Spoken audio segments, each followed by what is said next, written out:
Grab yourself a seat and keep those hands in the vehicle at all times. You're about to be taken on a ride through the untamed wilds of internet role-playing. Observe them in their natural habitat. So you head out. You know that would be funny! I didn't know there'd be consequences! Enjoy the splendor of their spurgery. Felix, who is the lion faunus.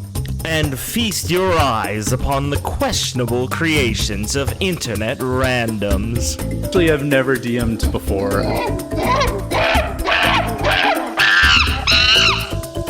This is the Supernova Safari.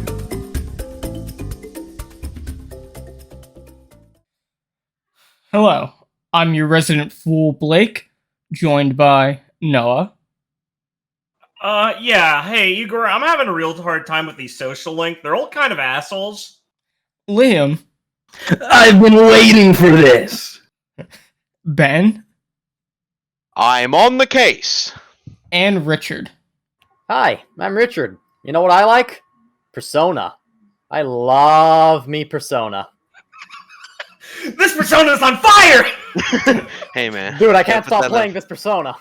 And today we are talking about Persona!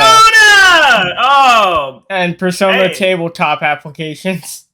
Hey, Richard, good to see you, buddy. Alright, you have to put the clip in now, fuck. Let me write it down. Luffy! It's good to see you, buddy! Luffy! You have to Photoshop Rodian's head over Sub-Zoro. Well, Fuck I off. want to welcome Richard to the Supernova Safari. I thought of all the episodes, it'd be pertinent to call you for your first venture in, Richard. It would be a Persona one, since as my only fellow here of professional Roll20 Persona GMs, we both have experience, right? It's Deed. I am very invested in the Persona rabbit hole, which includes the Roll20 Persona rabbit hole of terrible, terrible character applications. I've been involved in that world since the beginning with you. Exactly. This is how we met each other. This is a little introduction to deep lore. Richard and I met each other through one of these Roll20 games of varying quality. And since both then were inspired to each run our own Persona games, Of varying quality. For Richards, which we meant Ben, of varying quality. Yes. It's true. It was my first Roll20 game, and God, was it beautiful. Which is fucking hilarious to me, because Persona is such a niche already on the Roll20 website. Normally when I look, I can find like one or two, depending on the day. It's hilarious to me that ended up being your first one. So I guess before we really get into any of these characterizations, if you're not familiar with Persona, I'd be surprised at this point, knowing it's gained such a wide reputation after Persona 5's popularity fucking shot it into the mainstream. But it has a special place, I think, in the role-playing world because of one of the games available of media of the time period. I would say Persona is one of those games that people have the "I wish this was literally me" sensation about the most, which generally leads to role-playing. Do you think that's inaccurate, guys? Do you think I hit the nail on the head with that one? No, I think it's a pretty safe call. I'd also want a tangent for like half a second to mention to the fans. Noah, myself, and Liam have known each other for even longer than that, and we'll tell that story another day when we deep dive something else. But But going on to Persona, what you just said, Noah, I think that's very accurate. It really does, like, you play a game like Persona 3 or 4, like, especially like Persona 4 with that, like, homely and, like, grungy it feels, you know? Awesome. Inside jokes right off the bat. Yeah, isolate the viewers. No. Very fucking cool, Blake. This is why I love to call on you. But I really do agree with you in that, like, it makes you really feel like, oh, fuck, I wish I was getting stepped on by Chie. Chie? I don't know, bros. But let's not do waifu wars. That can be a whole other podcast. Yeah. But one of the exceptional parts of Persona is not only is it like a very the game's trying to pull you into a feel of a place, so generally people start to get attached to the ideas of this and wonder, oh man, I'd love to emulate this in a setting where there's a little more ability for me to actually immerse myself in more, tangible ways to affect things, like a tabletop game. It's a very simple setting, very simple hook, supernatural thing and normal world clash. Everyone loves the secret world concept. But not only that, but Persona is codified with the arcana themselves and the personas. Everyone gets a special little card and name next to their name, and they get a special fucking ghost entity, a stand, if you will, that is theirs and theirs alone. And I think that evokes that sort of, I must create my OC character and explain the intricacies of their relation to this esoteric tarot card system and this historical mythological figure that really gets people going, you'd say. I just want to say I've had no part in this Persona roleplay cringe. It's all these guys. So I'm not the cringe one, they are. Just yeah, saying. But you've played Persona, so you're just as bad, if not worse. Yes. It's true. It's true. Honestly, I'd say you're worse. Much worse. Yeah, you're like a secondary here. Yeah. Yeah, pretty Son of fucked a up. bitch. Yeah, way to out yourself. Deeply worse. Look, I only play cool games like One Piece and RWBY. I'd never touch that Persona garbage. I didn't play the Roll20 Persona game, but I did play the Persona game Noah ran for me and another friend.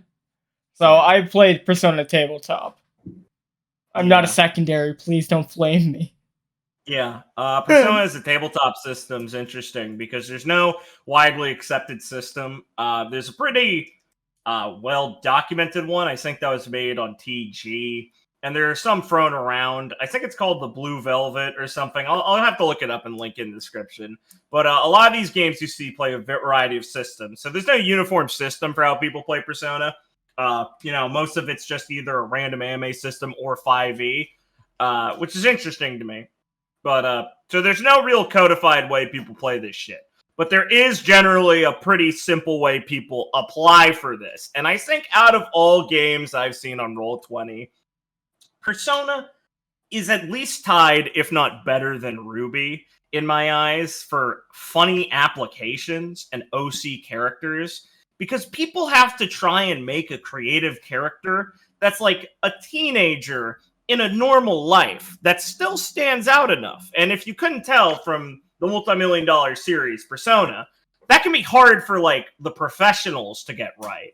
So like seeing guys on Roll20 try with, the subtlety of like a brick through a window is really funny to make interesting characters with trauma and significant things that have happened in their lives. So over our years, Richard and I, I think a couple of you, Ben probably, Blake has probably picked up a few. We've collected some very funny applications and stowed them away in places, and I've gathered a bunch here today that we're gonna read through together and share. So there's so many of them.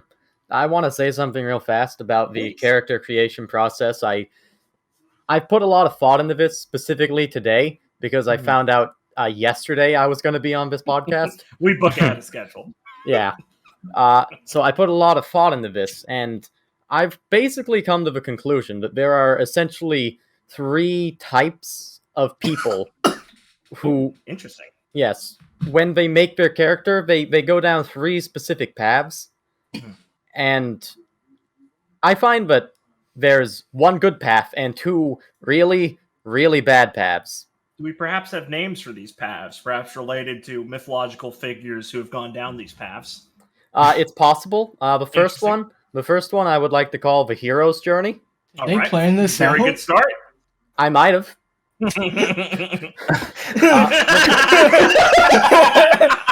Well, are you not used to this level of professionalism? This is why I like Richard, because he actually, he cares. It's not just that You you put in more prep work in one day for one podcast than I put in for this shit in my entire fucking I know. career.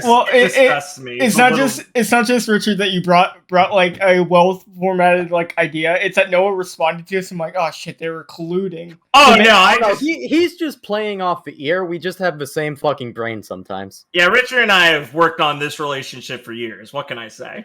Yeah. So the good path I like to call the hero's journey is someone who honestly gets Persona. They've probably played the games. I can't speak to that conclusively, but they've probably played them all the way through. At least one of them. They understand it. They may or may not have knowledge of other SMT serials. I would prefer if they didn't, because that kind of muddies the water when you get into this, but they make a character that is...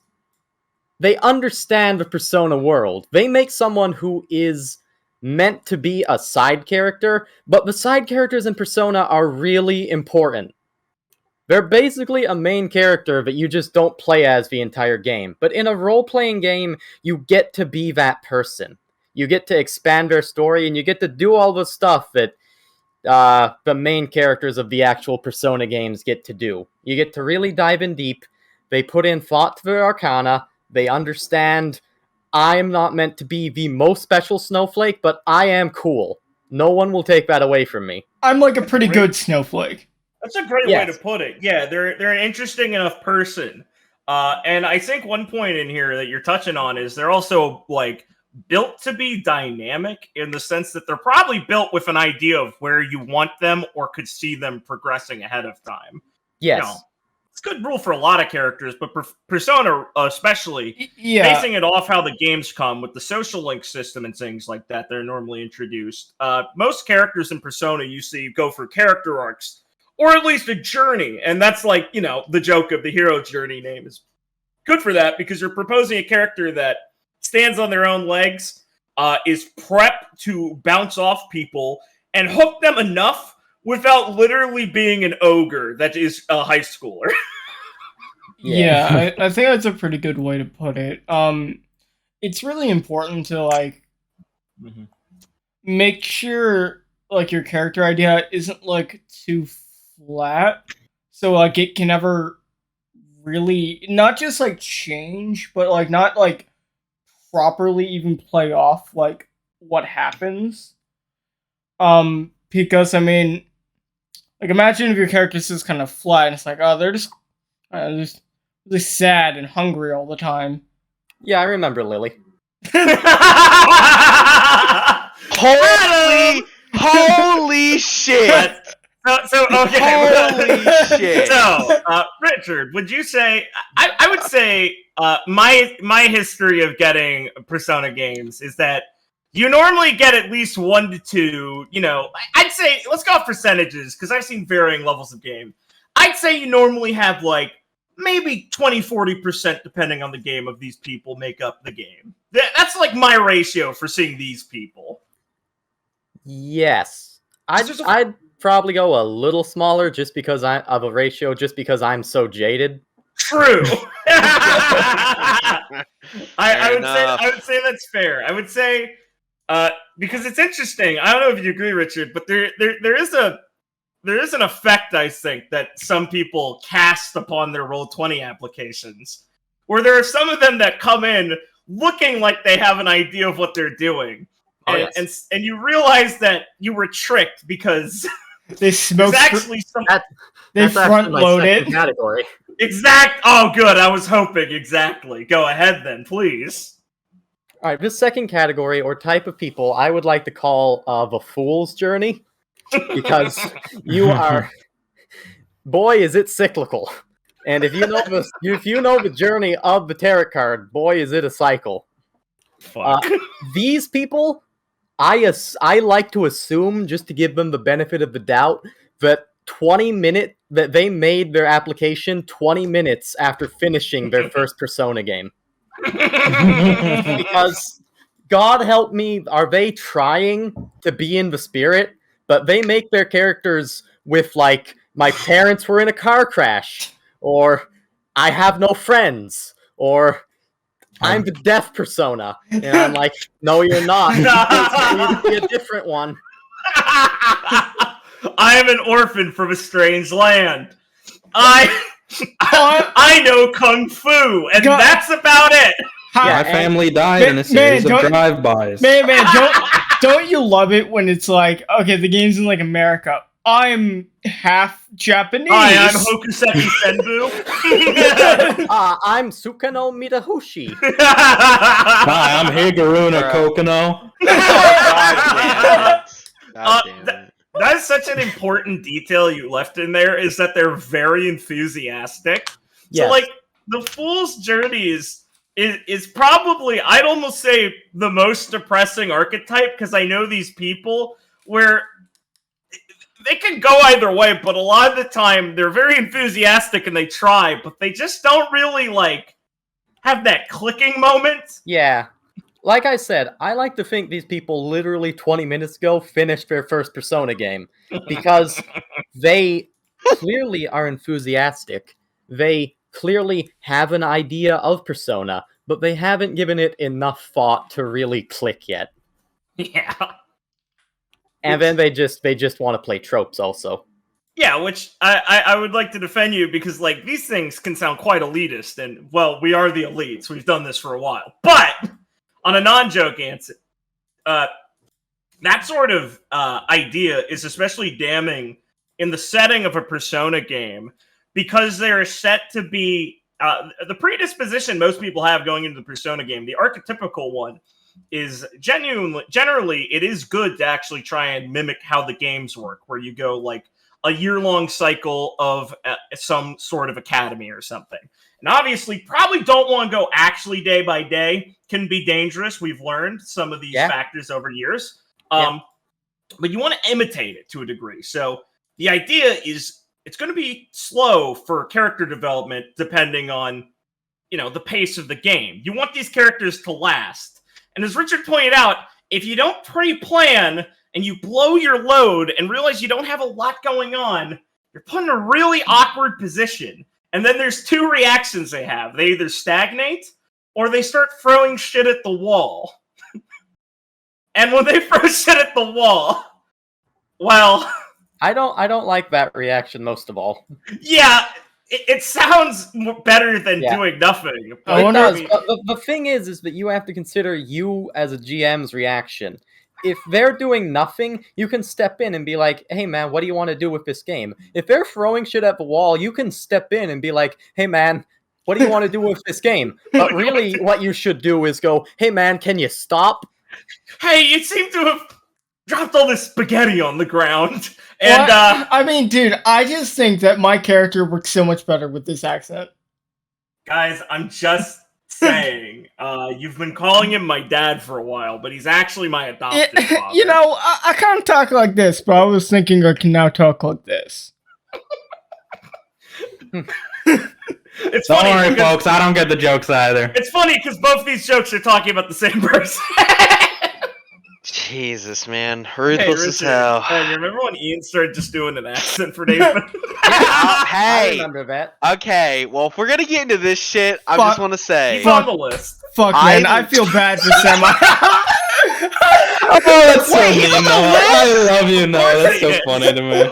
Then shut the fuck up. We'll talk about him later. Yeah, exactly. That's why I stopped you. I would like to say, though, Ian is still, to this day, besides you guys, my favorite boy in that team. He was the funniest. When he failed, it was always spectacular and fun. I loved every scene with Nathan that I got to be a part of, and I cry for Richard every scene he had to talk to him. Ian, if you're out there, my man, I love you. Please message me back on Discord. I'll play Total Warhammer with you. Whatever. Let's go, bro. Let's reconnect.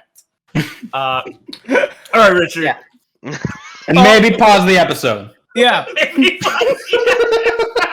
Stop it. Stop here. Stop here. You don't need to watch the rest.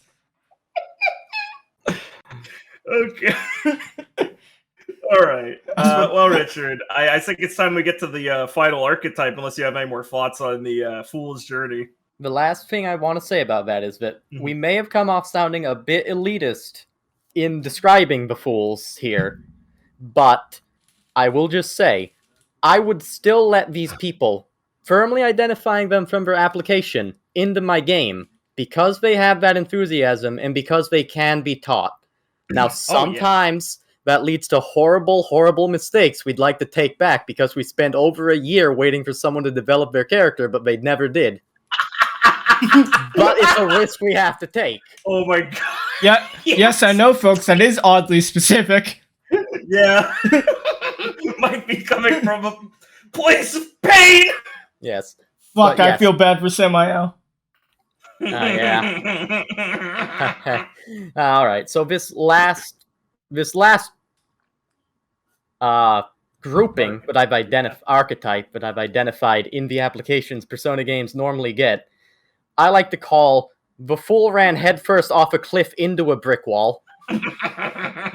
Because the type of person I think makes these applications is someone who has played every Persona game and has played almost every SMT game and has played Digital Devil Saga. Because they make the most absurd, insane applications where the character has the weirdest motivations, and it's like, oh, I don't want to get into spoilers because I probably know a lot of the things that we're going to be discussing later tonight, but yeah. God, I bet a lot of them are this type, because it's like, oh, my character is a drug-addicted homeless person who has journeyed well across Canada in the back of a truck. Excuse me? What? And now I want to go to sophomore year of high school. Yes. And also, I am the reversed strength. Yeah, these You guys who fucker. start busting out very esoteric shit and go a little too hard into it, which is, I feel like an attempt to impress you. Yeah.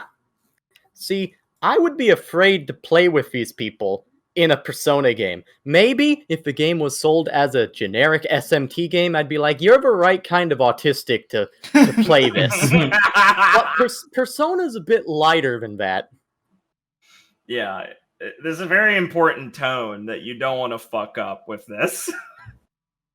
And if you go a little hard, you run into some accidents.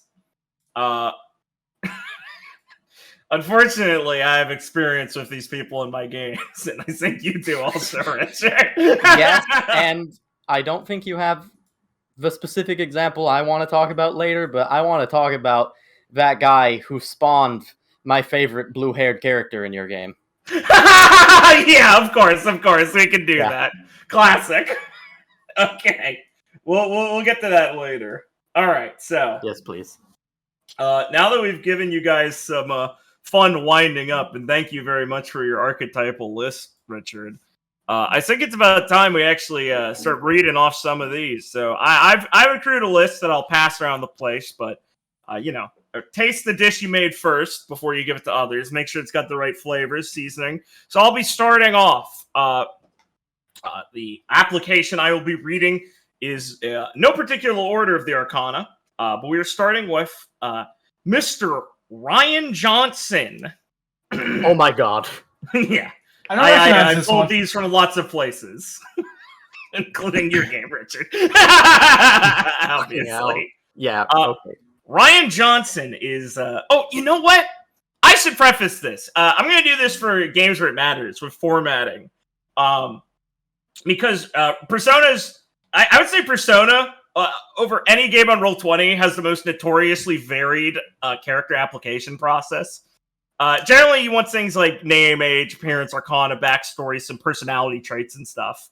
But then a lot of Persona actually will always matter on the setting. You want to know where it's located. So, if you could quickly just give me a very quick description of where your game was set in, so we can picture where this person is applying to fit in. Yes, of course. My game was set in the late 90s in Eastern Russia, specifically the capital of Moscow, at one of their famous arts universities. Mm-hmm. So this character is applying to the arts university would be a natural fit. This is Ryan Johnson. Ryan Johnson is 6 feet tall with spiked up ginger hair, along with his famous blue eyes. He's a scrawny kid. Okay, so 6 foot scrawny, wearing a vest, dress shirt, pants, and dress shoes. He even has a cane to match the outfit. His Arcana... God damn it! No! Fucking god damn it! I'm sorry to already do this, but fuck off. No, feel A free to fucking interrupt whenever. pain. Can I guess the Arcana? Yes. Oh, Whoa. thank you. We should be doing this for each of these. If you don't know, thank you, Liam. 100%. What do we think, bros? I'm going full. I'm going Emperor. Come on, someone didn't. Fuck. It's been so long since I've read these. Yeah. I don't know any. I'll preface. I don't know shit about Arcanas. I just kind of guess based on Persona 3's characters. Part of way through P4. I'm making my way through 4. We'll get to 5 eventually. I feel like people don't actually like make Fool, right? Or am I just missing? Yeah, they do. People make Fool all the time. This is a very alright, Richard. We gotta put back on our caps again to get asinine in detail. Richard, what are unacceptable Arcanas to pick? Unacceptable Arcanas? Yeah, unacceptable. The ones you're not allowed to pick. You're not allowed to pick Jester or Hunger. Yep. Personally, I like to say nowadays that you're not allowed to go Moon. Oh my god! Oh my god, that's so funny! No, God. Listen, I don't follow these rules, but Richard's right. Every player who plays Moon has been terrible. Noah, he's right. Hunger and Jester, fuck off. Those were game specific. Aeon 2. Game specific. Aeon 2. Fuck off. Fuck off. Probably don't pick the World or Judgment either. Yeah, those. Stay away from those. Yeah, no one can ever be Judgment. That doesn't make any sense. But I'm sure those affiliated with, or knowing the games, but perhaps not the intricacies of the role-playing Persona scene, might scratch their head, because I would let a fool in my game, right, Richard? Yeah. Yeah. A quick thing to clarify. In the world of Persona, remember, now the protagonist might always be the fool, so that gives off some bad vibes right away. But the fool and the wild card, the thing that makes the Persona protagonist special, are entirely different attributes. They're not the same power source. So by picking the fool, you're not magically some guy in the Velvet Room with the wild card or anything. Certain settings play with the idea of the Velvet Room and use it either in their own variant or just use it bluntly. But just being a fool doesn't mean you're like the special guy. It just means you follow the fool's parameters. True, yes, very true. Something not a lot of people know, but if you dive deep enough into the series, you will realize that the wild card and the ability to switch personas are not even the same thing.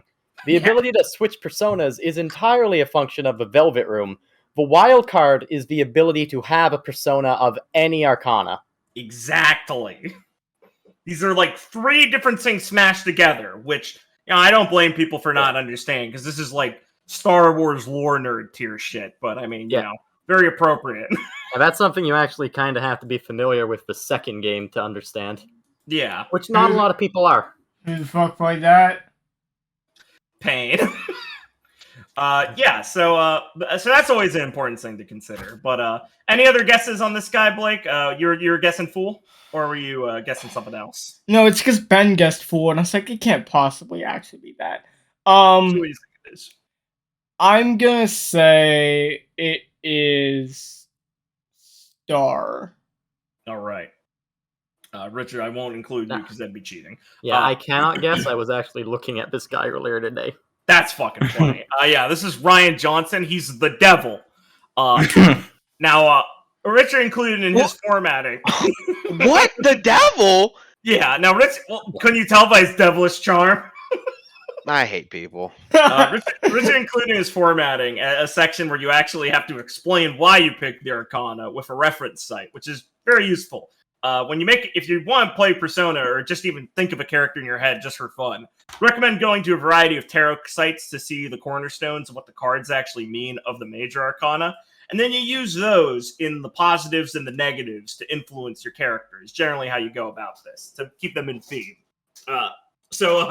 Here, his description of why he fits the arcana. Focusing on the material. Ryan is a thief.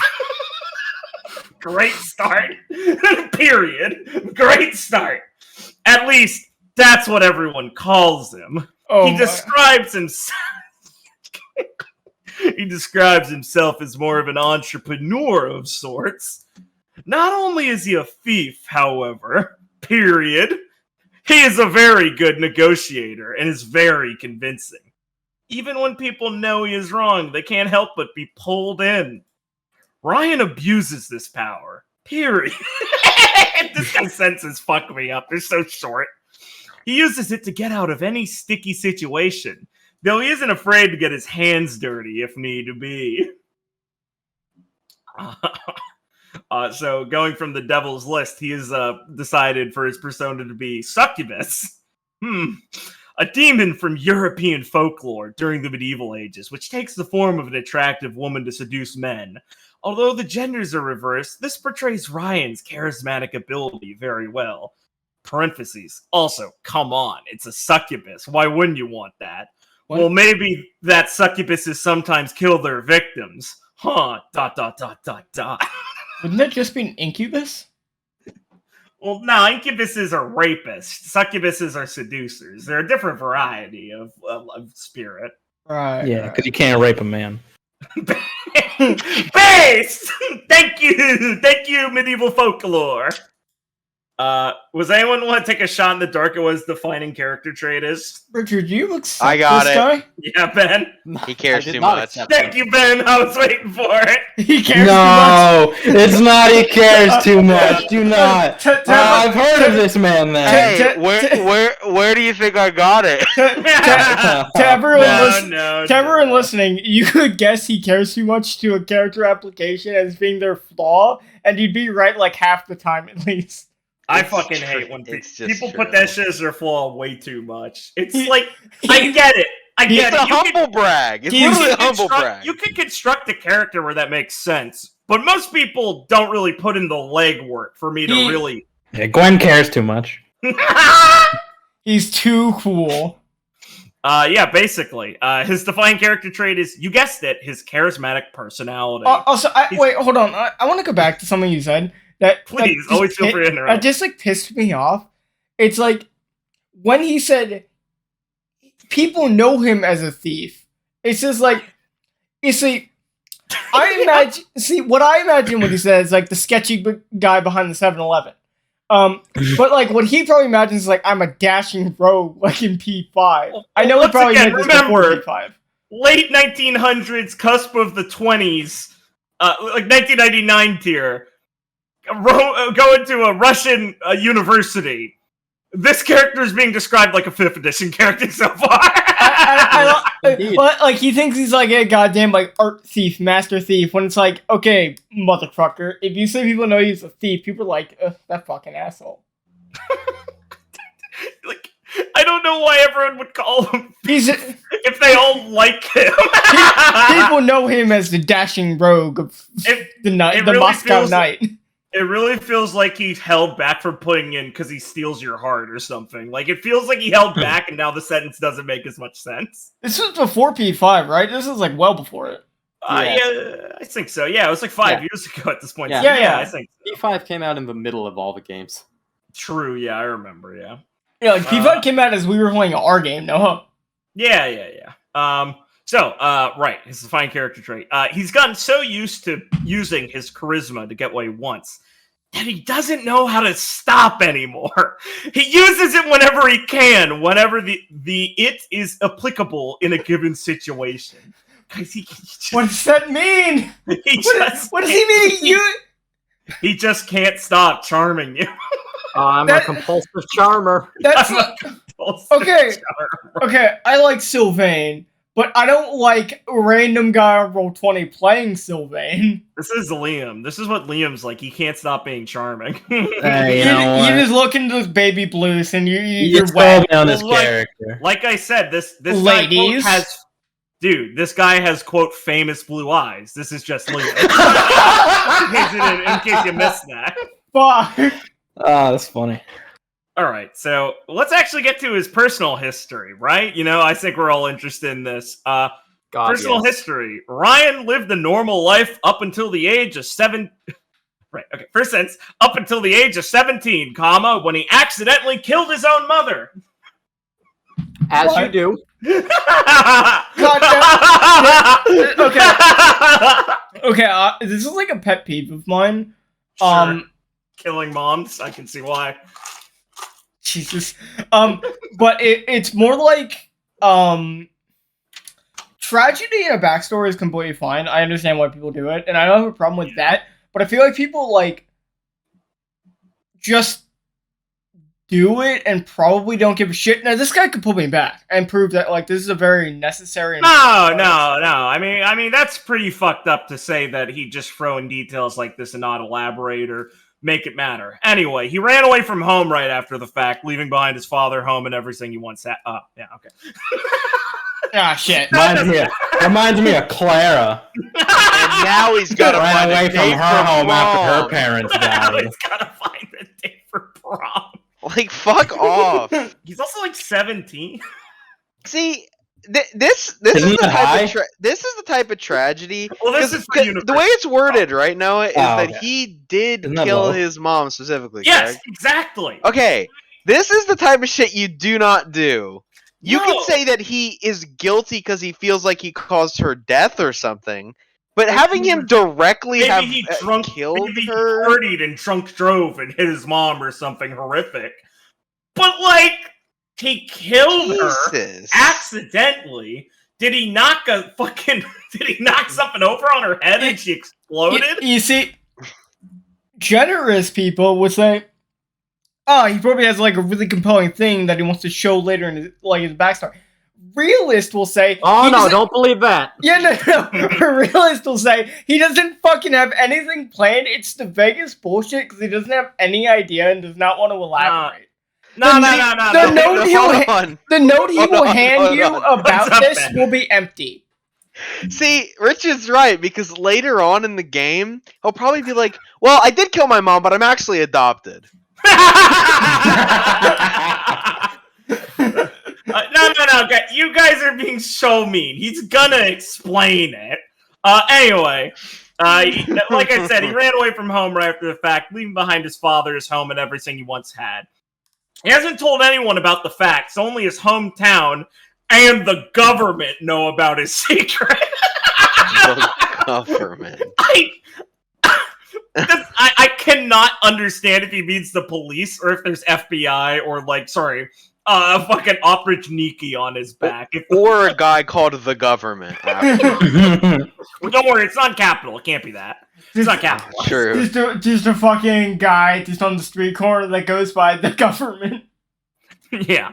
Living on his own, he's been forced to start stealing things, and he's gotten really good at it. So good that he's actually developed kleptomania, which means he can't help but steal stuff. It's not like Oh, charming people stealing things! I can't be stopped!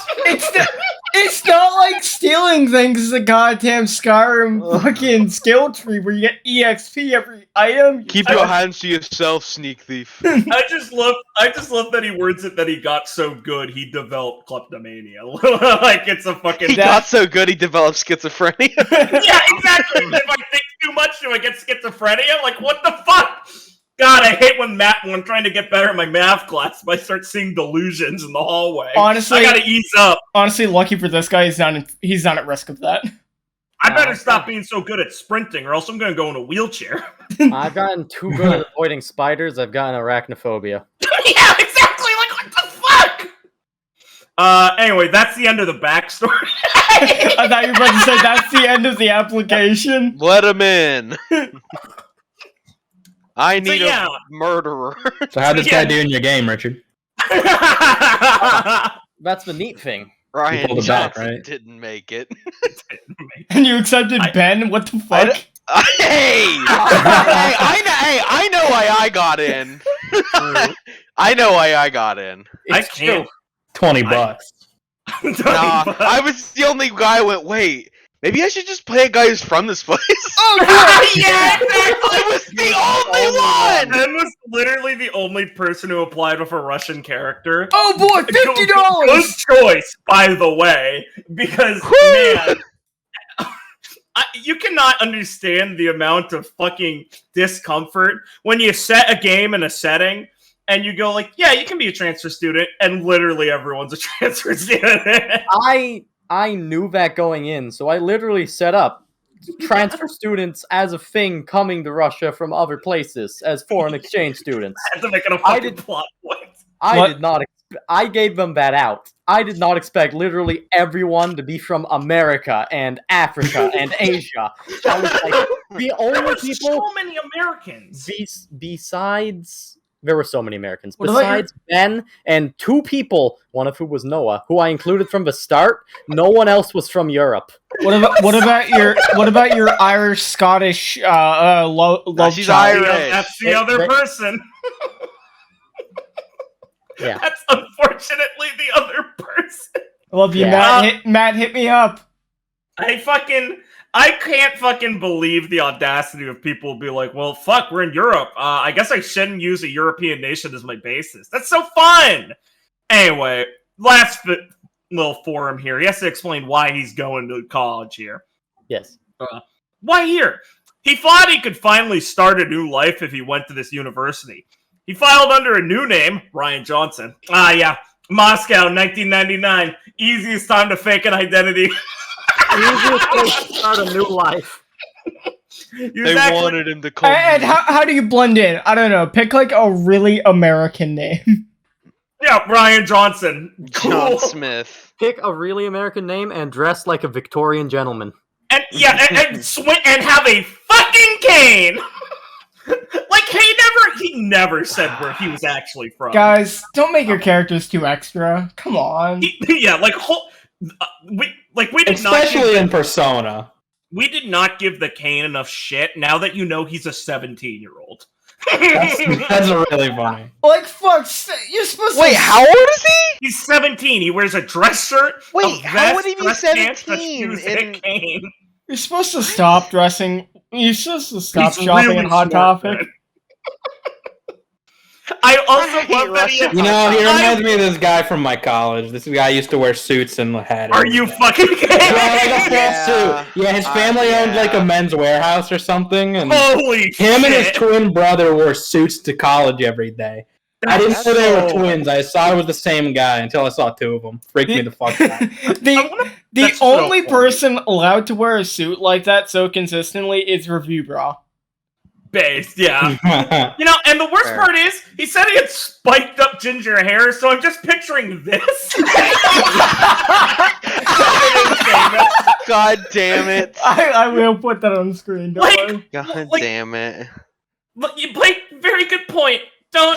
Persona characters, there's normally like 1 in the cast that's extra, and normally the DM's probably going to make that character, so probably keep your characters at a maximum of a Luna Lovegood, and don't go the full Kane twirling route. It's never a good look. Like, your Persona character is supposed to be, like, you know, a bit weird. Like, there's supposed to be something about you. You're a main cast member. It's anime, but it's still grounded, you know? Listen, you're a main cast member. Yeah, you get your identifying outfit. You look cool. And you can start being a bit weird in the shadow world. Yeah. Yeah, you can put on the funny glasses. Yeah, don't show up to European college in With a the clown kimono. Please. Hey, we didn't have any Japanese people, admittedly. Yes, we had applications. Well, yes, but Rich is on a retard. Yes. Oh, yes. We already joked about it, but it happens so much, it's worth doing the joke again. It's just so awful to see people apply to my American Persona game with just like a straight Japanese character with like the loosest explanation for why they're fucking here. I want to play Persona. We should preface by saying that we mean that a Persona game set in another country, and not saying you couldn't have he's like, oh, my character's like half Japanese or something. In America, that'd probably make like decent sense. Yeah. And remember, you can do anything Russia, if you're good. I mean, true. If you know what you're doing, if you're a fucking hero, you can make this character. But if you're a fool, don't hurt yourself to make your kendo practitioner come to the Canadian Exchange College. I feel like the problem is the people who are those types of people aren't aware Yeah. And the people who are aware are the good ones. Yeah. Especially on Roll20, where the people who are conscious of these things tend to not go with those characters, so they don't give off the vibe that they're insane. Yeah. All right, who's next on the chopping block? Well, just wanted to finish. Ryan Johnson is pretty optimistic about being here. Okay, cool. This would be his first semi-permanent home since his hometown. He also heard about some priceless gems and jewelry that can be pilfered, but he needs to stay here to scope out where and when he can get The innkeeper has told him this information. Where's the plate mail? It's the plate mail! So Ryan literally is like, yeah, my new locale, my house, my awesome place. I'm so happy to have housing in Russia. I'm going to steal some shit. Better steal nearby priceless gems. Bro, Not a good look. dude, Bad the optics. KGB is still fucking active to a degree. Don't do that. They're pussies. I also gotta ask Noah right now. I doubt you did, but did you include any applications that have like the cardinal sin that someone could put at the end of their application that literally just undermines everything they wrote? I don't know.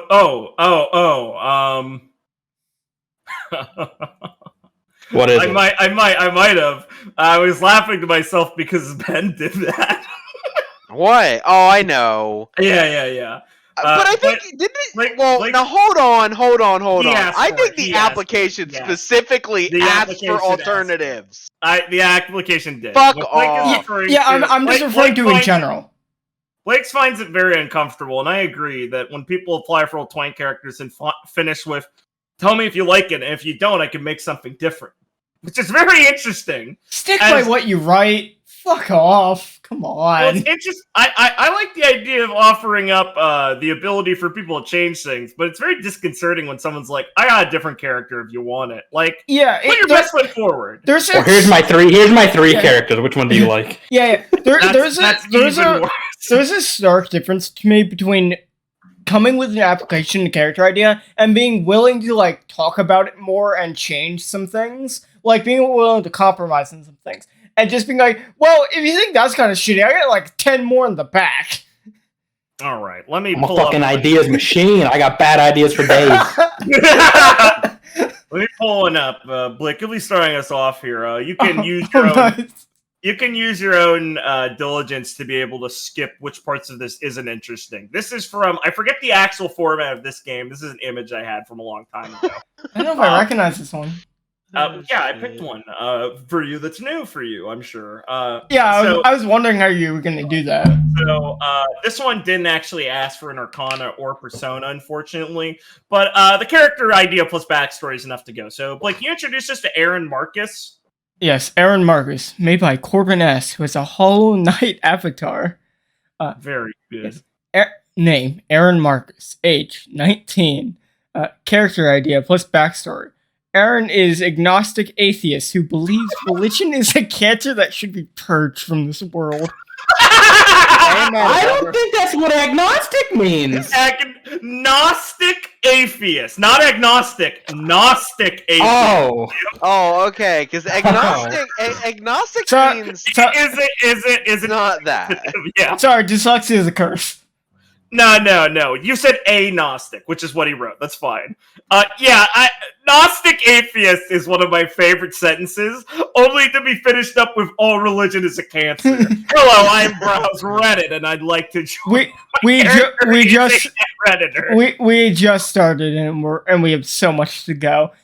Like, how do you respond to the idea of a Gnostic atheist? You just keep on trucking. Well, what the fuck are you talking about? See, to me, this isn't the same as an interesting idea. An interesting idea is like, you're playing for a game like Persona, so they're like, they're fun elements to it, like, parallel world, like cool shit like that. They're like, oh shit. So it would be cool if you have your character like, be really scientific and say like, don't believe in ghosts, don't believe like in any kind of shit that you can't see, and then like coming to terms with that. But being like fedora tipping atheist is not the same. Yeah, but what the fuck is a Gnostic atheist? Uh, What do you believe in? A Redditor? What the? No, that doesn't make sense though. Like to this day, I have yet to understand what he meant by Gnostic atheist. I think it's literally an oxymoron. It is. It is. So- It's the I don't think opposite there of can be atheism. That's the best way to summarize, Aaron. Shut the fuck up. An oxymoron. True. If I could- moron. If I could pick one way to summarize my character, it'd be retarded. He's an asshole. He's just too cool. Okay, we're keeping going. He lived in a fundamentalist Christian household where he suffered psychological damage, being constantly threatened with eternal suffering and damnation. I think you should have changed that to Catholic. Well, one, he doesn't know the differences between sex. This Protestant family read the book wrong. They just read the Bible incorrectly. They said if you do bad things, you're going to hell, and he had a panic attack. Wait. What's in hell? Is it literally just like raw? Aaron's in the crib, the mom is reading him the Bible, he just looks at her. God is dead, mother. Like Corbin here is describing his character as suffering psychological trauma by just being told he'll be damned if he goes to hell. Like, it didn't include, like, they were a weird secular branch that were, like, super intense. He just said fundamentalist. Okay. He didn't say anything significant. He just went, well, they told you if you do bad things, you go to bad place. I feel like it has to be said. Sure. You don't gotta just write what you know. You don't gotta put yourself on the page like this. I know you didn't like when But he's so handsome. I don't like when mommy brought me to Sunday school, so I fucking putting on the fedora and charging at them. But he's so handsome. He didn't like listening to Creed very much. You know, it just shows me from these two sentences alone, I think this guy would be really fun to have around. Oh yeah, like not the character. I mean, like Corbin. I think Corbin. Thank you, Igor. I'm so happy to have this guy as my social link, Igor. Thank you. Yes. But continuing, he underwent a massive shift during high school, realizing that he's been lied to his entire. Hold on. You forgot. Transition. He went to Christian private school before high school. You missed that innocuous sentence that's just in there. Sorry. No flavor at all. He was homeschooled, making him a psychopath killer. Not yet. That guy's later. He underwent a massive shift during high school, realizing that he's been lied to his entire life. What did? Sorry. He just walked into high school. He was like, "Okay, when's like church class?" And I'm like, "What the fuck are you talking about, you goddamn loser?" And he's just like, "What the fuck? Mom said I had to go to that."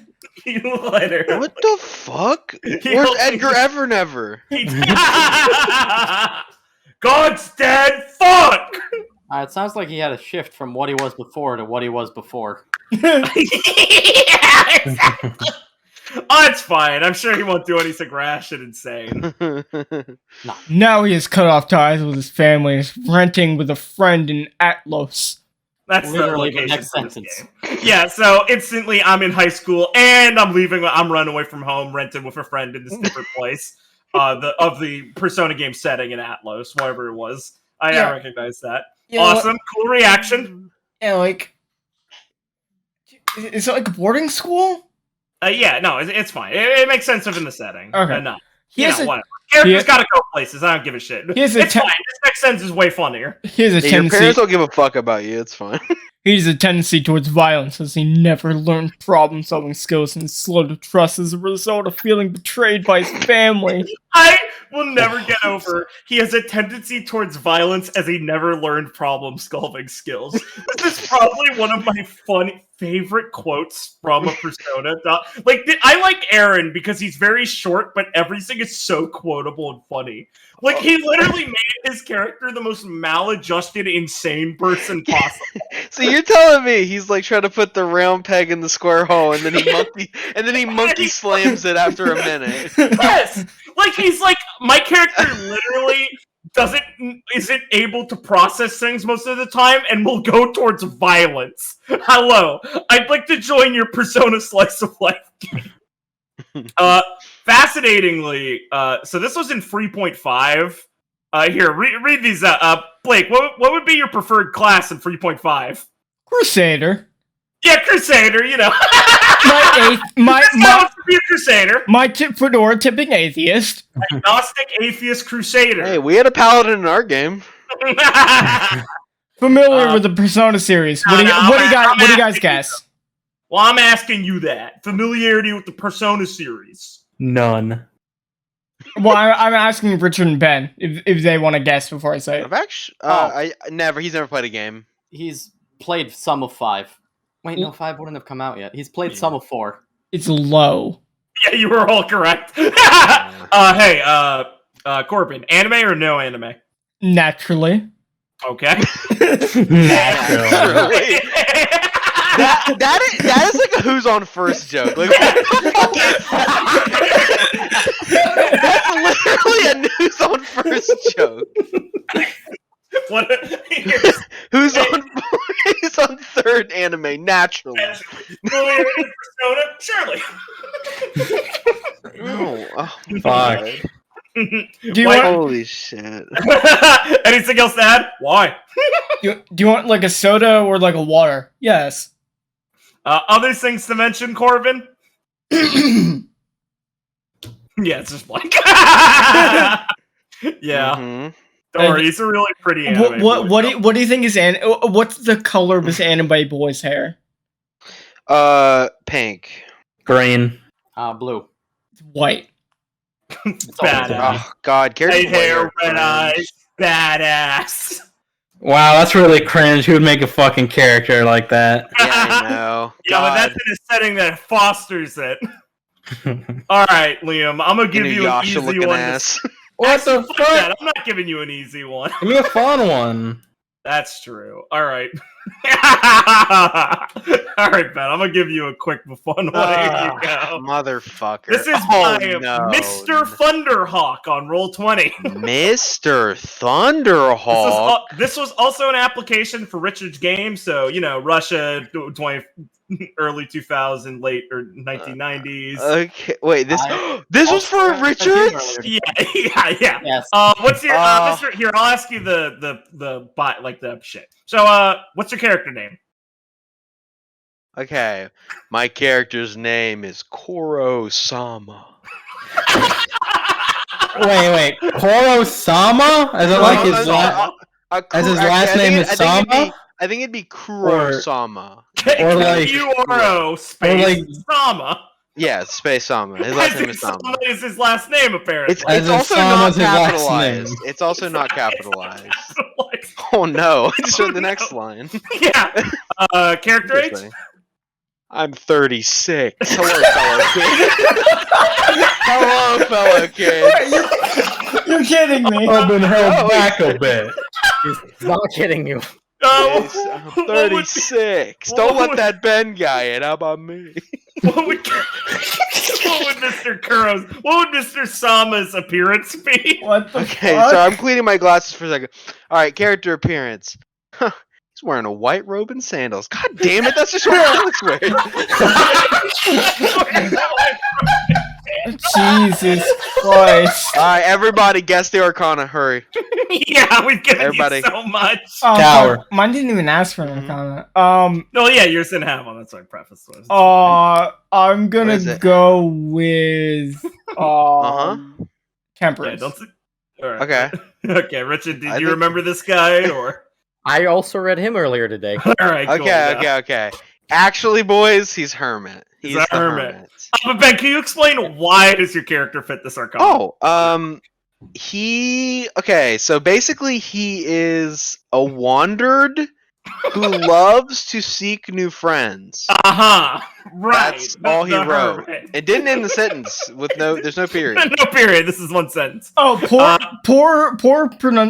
like, you know, grammar. period grammar. Yeah, sorry, words are hard. Poor Yeah, that's what I'm trying to figure out right now. Yeah, but Yeah, Unfortunate. example before you.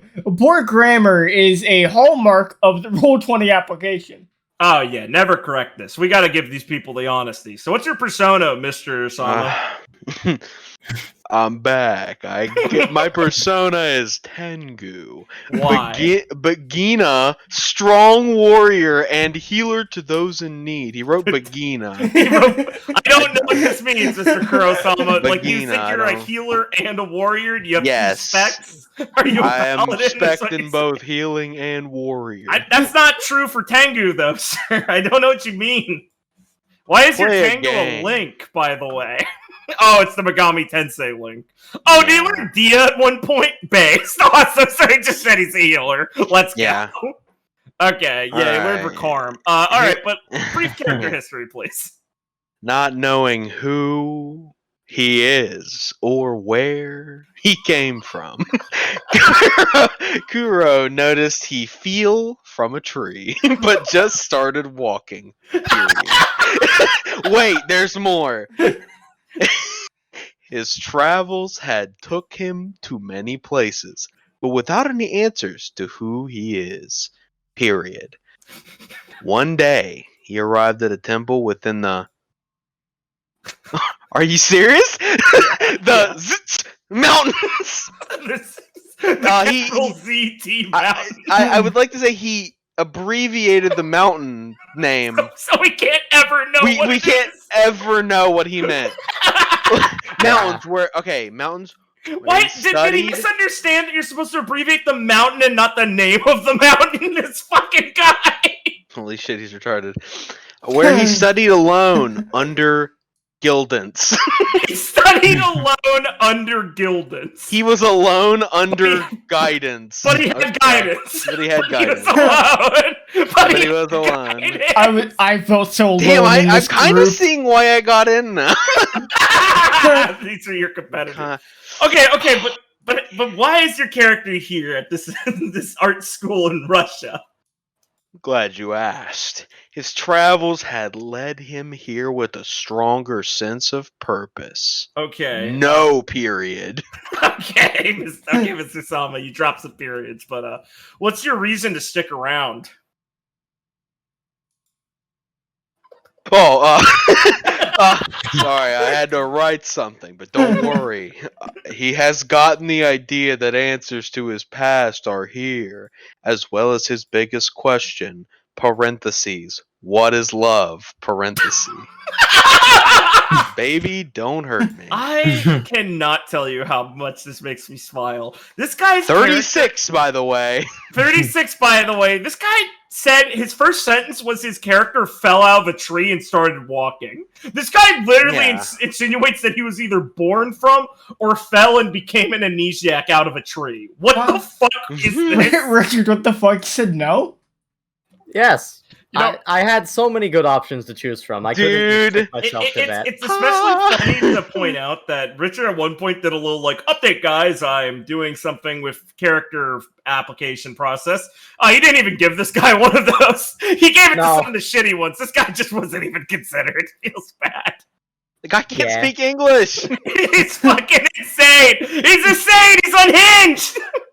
Dude, shut up. I fucking love him. I fucking love fun. Oh, I'm sorry. I'm sorry. Title is the Yeah, title. I was literally about to say we can't sleep on the title. All right. So, I would like to also put this next to what I did, you know, or not what I did specifically, but what everyone else did was just like they'd like have like a little thing and like here's character name, application, character name, all that stuff. Like, yeah, it's whatever. You know, you get the occasional can I join, but you know, but he put new application with a great creator. Holy shit! You got some big balls coming in I'm here. a great guy. Yeah, you're gonna love me. Now, Tone, this don't make any sense. This guy can't even speak Don't make English. any sense. You can't speak English, Tom.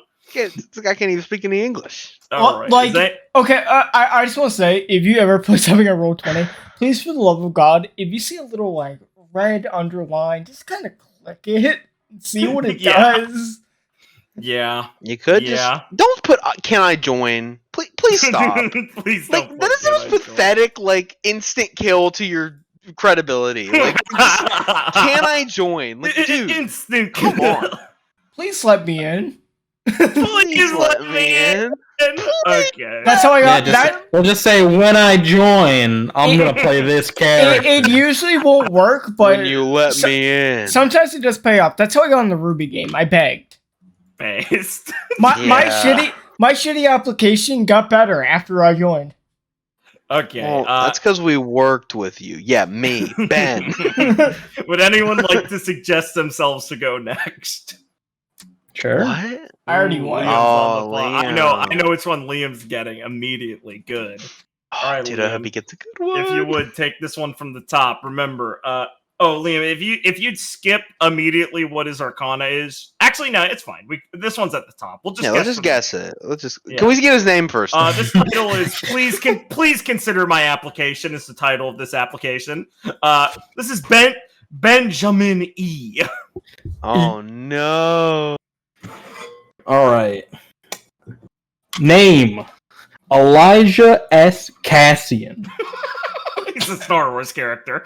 Instantly. Starting off strong. Yeah. Age 16. Mm-hmm. Arcana. Yeah. The Sun Arcana. Okay, good start. Misspelling right off the bat. He spelled Arcana wrong. I would like to propose also, I'll say this is from a different setting. This was from my game originally. Hey-yo!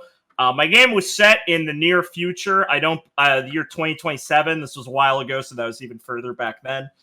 It was in America. It was a newly founded state of a man-made island called Elysium. And it was like a special person program. You were invited to like help populate this new place. 14, 17 age range for characters, your high school students, stuff like that. So that's the locale. Slight future Americana. That's where these characters come from. So let's see if this guy fits. All right. So Liam, why is your character here, Mr. Elijah? Why does he fit the Sun Arcana? Arcana. The Sun Arcana. Yeah. Well, I believe there are two sides to everybody, just as there are two positions of the Arcana. He spelled it wrong a different way. Different misspelling of Arcana. That's interesting. That's impressive. That is very impressive. That's awesome. Upright and reversed. That being said, here's how Elijah fits both aspects. Oh my god. Are you supposed to fit both aspects of your Arcana? No. Upside down? Really. Isn't it actually like reverse? Yeah, not really. Like, the reverse of the Arcana is, like, negative faults the person is of their Arcana, but you're not normally supposed to be, like... You're kind of more supposed to stress how what your Arcana represents can be a negative and a positive, not be the reverse of it. Because that's a specific denunciation of, like, how it affects it. Like, the Sun isn't like, I'm vigorous in reverse. It's like a lack of vigor. You can't be the reverse and positive of the Sun, because they cancel out. Yeah, the reverse of an Arcana is always how that Arcana has gone wrong. Yeah. It's never the bad aspects of that Arcana. It's the Arcana just isn't fulfilling itself. Yeah, exactly. Yeah, Liam, it's not like how I'm the reverse of you. Like, it would, you know what I mean? It's not it would be. It's showing up and saying, "Here's my Arcana. My character doesn't fit it." Yeah, based. I see. All right. I want to start flipped. Thank you. Help me up, okay? All right. Elijah is a person who seems to exude brightness. He can always be seen with a smile on his face and has an infectious personality. He also shows a high level of personal self-confidence. He seems to bask in all that life has to offer and is always on the move, looking for his next adventure or hoping to discover any truth he can find out about the world around him. That's weird. That is a weird specifier of truth around the world. This guy like picked Sun and like with how. Oh, you picked that up. You heard.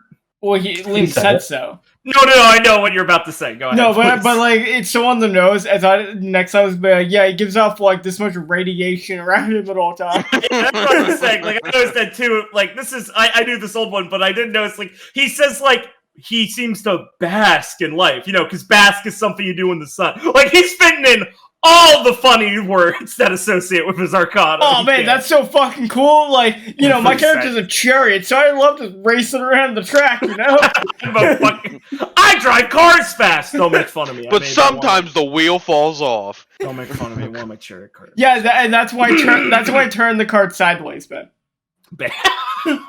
I got in a car crash, so I'm the reverse chariot.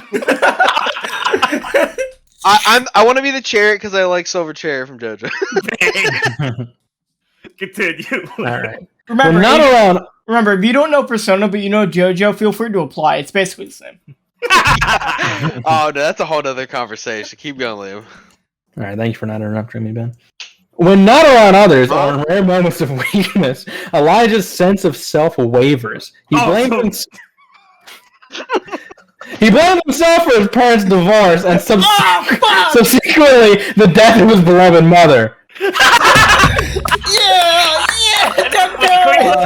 No. We cannot just make fun of how it's like the classic. We have to point out how it's amazing because he says Elijah's full of life and radiates confidence. But actually, like when he's alone, he falls in on himself, has no confidence, and starts blaming himself for things, and starts to be. You know what I love? Non-commitment. When you just like give your character both aspects, so you can just do whatever the fuck. I thought, oh, cool. I'll make my character be confident and give them issues elsewhere. Nah, it's just my character has self-esteem issues. Cool fucking character. I haven't seen that before. I guess you're right. What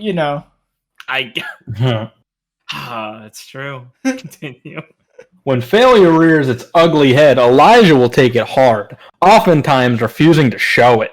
Over time, these repressed, negative feelings may cause him to lash out in moments of personal crisis, and he will have to fight his way back into his usual self. But if that happens, will he ever be the same? I don't know. You tell me. Don't put Mark? a fucking question mark in my fucking application, you fucking asshole. He wants to entice you, like, pick me and you'll find out. I gotta say, that's the weakest shit in the world. Being like, oh shit. When under pressure and extreme stress, my character sometimes gets pretty, like, fucked up and nervous. Yeah. Lash out. Lash out under pressure. I think a lot of people get like that under pressure. I don't know. We gotta, come on, guys. He mentioned divorce and death of his mother. This probably has legs. Let's get into the You know what fucks me up? He could just say like divorce, but he went for like the divorce double combo of like they divorced and then she died. Oh, maybe it happened in a different order. You never know. Maybe he divorced the corpse. I don't think you need to do it in the other order. That's the joke. Okay, so like I'm assuming it's literally like his parents divorced. He went with his mom. His mom fucking died, and his dad just doesn't give a fuck. So now he's alone. Well, we'll see. He's the son, He's the son of Kona or Arcana, depending on the day. Two sides to him, I want to Kona myself. Nicest Arcana you ever met, or meanest Kona you'll ever see, So for my wording, I put demon instead of persona. So that's not his fault. So what's his persona / demon? What's his choice? I pick Horus. Okay. Period. I like how he put it down as like, I choose this card. I negate spells. Not my character's persona or demon is this. I pick this. Sorry. He is a demon who represents both the sun and the moon, which I feel also leans towards the division within Elijah. Horus will assist Elijah both in attempts to stay in the light and on his path of illumination. Please should I pick 2 Arcana? Can't pick 1 Arcana, just go 2. Yeah, okay. It's more like he contained. I'm sorry. Horus isn't like the sun or the moon. He's the sky. He's not one or the other, buddy. Those are in the sky. True. That means I'm also the star. Well, why isn't he the cloud Arcana, Blake? I don't know, but God loves Kayako Hitman. But I didn't have dinner, so I'm pretty hungry, Arcana, right now. All right. Well, okay. How about this? What's his distinguishing trait? You know, like the thing that sets him apart as a character. He's you know, like no, like having a personality or like an issue or something like that. Liam, what's his distinguishing? You know, like personality. Can I guess? He's too fucking nice. No, you can't guess. Liam, read it. Elijah has a scar that runs down his face below his left eye. He has shaggy black hair that he normally keeps covered with a hat, beanie. Choosing to keep himself clothed for the most part, he hides burn scars on his left arm and left side of his torso. I didn't understand the assignment.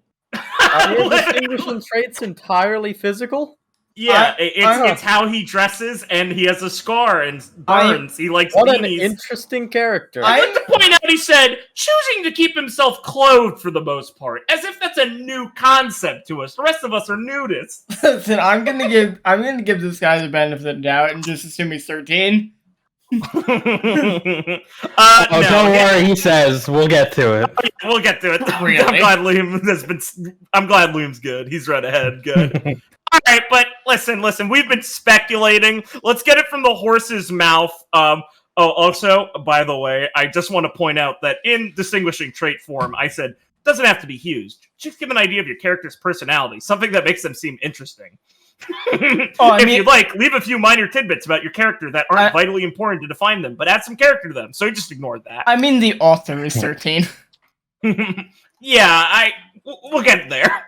All right, but let's hear the history of this guy and really dig in. Elijah was born on March 5th, 2011, halfway through the month of the moon under the Sun Arcana. What?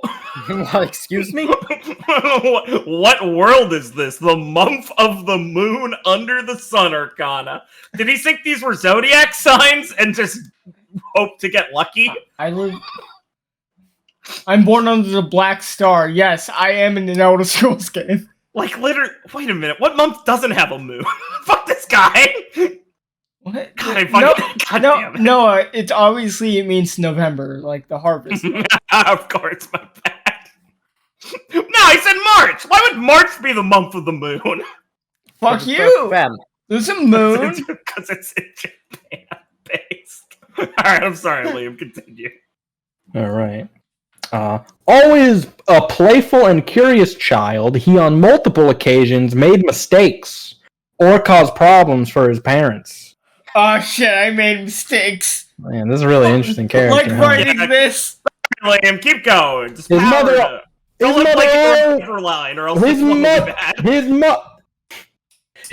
always guided him with a caring hand, while his father preferred more physical styles of parenting.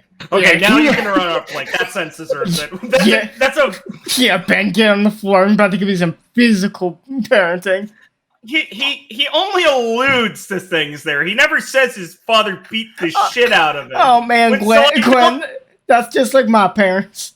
I don't know why he's so coy, if that's what he intends. Physical parenting is an amazing thing. Okay, just fucking say your dad hit you. Jesus Christ, don't be a bitch. This is a problem I see a lot of applications. Don't be coy. What do you mean by physical parenting? Like, it has to be... Yeah, you don't... But how hard... Coy is such a double-edged sword that always cuts one way. It could be anywhere from your dad just slapped you around a bit with, like he used a belt, or maybe he raped you. I don't know. Maybe he meant, like, hands-on, though. Like, it might just be, like, his dad would, like, sit him down and be like, listen, son, you gotta do it this way. Like, don't keep it vague! Well, okay. I'm gonna give him the benefit of the doubt. It's not the double benefit. It's not the amazing atheist where it's like his parents read him the Bible every night, so he immediately was like, they are brainwashed. Alright. Well, Lane, let's see if that benefits deserve. Continuing. He had 3 older siblings, 1 sister and 2 brothers, as well as a younger sister. Cool. The family was on the poorer side of life, causing him to be grateful for all he had, though finances usually became a subject of contention between his parents. Mm-hmm. Escalation of these arguments led to Elijah's mother packing everything up and taking the kids away from the situation. What do you mean situation? A financial one. They ran away from the money trail. Bro. They went to Moneyland. After a long, drawn-out divorce proceeding, the family moved in with one of his mother's wealthier friends. Things began to look up, but that luck was soon to run out. Right. I mean, this has been a pretty standard backstory. I mean, this is pretty basic shit. Like, where's the hook? My dad beats me. My mom's really nice. They got in a fight, and my mom. Yeah, your one-game novel needs a little more like beefing up. You got anything for me? On the night of Elijah's 10th birthday, his father broke into the house and killed everyone, save for Elijah and his younger sister, Corinne. Oh, there it is. I guess he realized he needed to kick things off. He got to the third act and went, shit! Escalation! This sounds so familiar, not because I've read this before, but because like it's your character. Not because I've read this before, but because I've read this before in other places. I can't tell you how happy I was when I first read this, where it's so normal. And then on the night of his 10th birthday, his father broke into the house and killed everyone. It's stated so bluntly and abruptly that it's so funny. Okay. He's just like, yeah, he came in and killed everyone. Okay, but no. This is what we talk about a lot, where like a show won't be, completely like okay with its premise. So they'll do something like really fucking weird like this. It's so awesome. Well, and also here's what I like mean again, where it's like in RWBY, it's like more like, grim and like there's more like wacky shit. But in like Persona, it's more grounded. Like you're just like probably you're like probably going to school. This is like a really fucked up, heavy backstory for like you're also gonna be going to classes and like doing stuff. Like hey, it happened when he was 10. He's had 6 years. Smile. Yeah. But it's like okay. He's a Riverdale character. He'll get over it. It's okay. He won't react. Like if his mom died of like cancer, okay, more understandable. But she was literally murdered, and his sibling was by the fucking his Multiple own dad. Siblings. Well, there were 3 other ones that were killed. Oh, there were 3 others. Yeah. I thought there was like 3 kids. I can continue. Pay attention, Jesus Christ! Not even giving Elijah the time of day. This could have been the best guy ever. We could have invited him to every game. He could have saved us. What are you saying, Richard? I was saying this is as deep as most Persona backstories get. Nanako's mom got hit by a car and died. Yeah, like awesome. The general backstory is my parents want me to inherit the inn. Yeah. I have no backstory, said Chie. Yeah, like the backstory doesn't have to be that fucking dramatic. You're supposed to build the personality very intricately, and then give them a biome they grew that personality out of. Yeah. Fuck you, I got one pre-packaged, all ready to go character here with tragic backstory add-on. Alright, well let's get into it. This is pretty heavy. How bad is it? His elder brother Ross was in his senior year in college and was not presently home. So he made it out. It's pretty good. Oh, okay. So he had 2. Okay, so 2 living siblings. Nice. Yeah. Dragging his 2 youngest children into a nearby shed, Elijah's father forced him to watch as he butchered Corinne. Elijah was set on fire as the police arrived, though he was quickly saved. He now lives with burns from the encounter as well as a scar under his eye. Okay, so get this man in my group.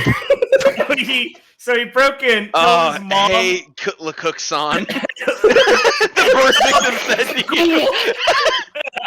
So he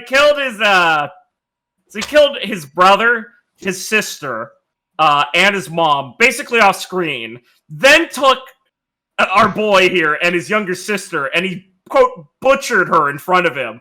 And then, as the police arrived, he just casted Firebolt on him. Yes. I'm glad the police had fire hydrants or something nearby. I don't know. I made the point of it was too heavy, but I think I'm gonna take that back. Yeah. Anyway, here we go. Too tame. Yeah. Anyway, let's wrap this shindig up, Liam. You got it. After this, Elijah was sent to live with Ross, his only remaining family. Now, 6 years later, their successful application led the brothers to their being allowed to Elysium. Yeah, but we learned a little bit more about the author here, because he made a separate post afterwards. I honestly feel like saying it was a successful application, I think that was a bit too premature. Yeah. All right, I'll read his little bio. Please, I think it's telling. My name is Ben, and I'm a 24-year-old from Ohio. Oh no, oh no, are you for real? I'm kidding.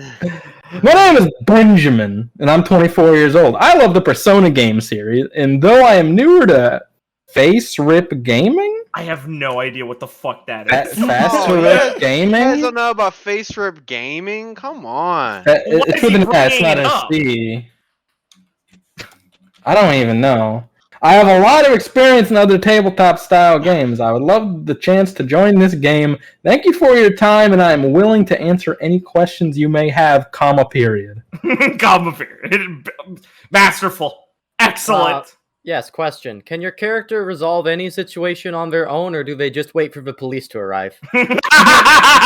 Yeah, he's just a Why passenger. are you such a little bitch and watch your sister die? He's just a passenger to his entire backstory. His character didn't do anything. Richard's right. Like, not even little things. Well, this is...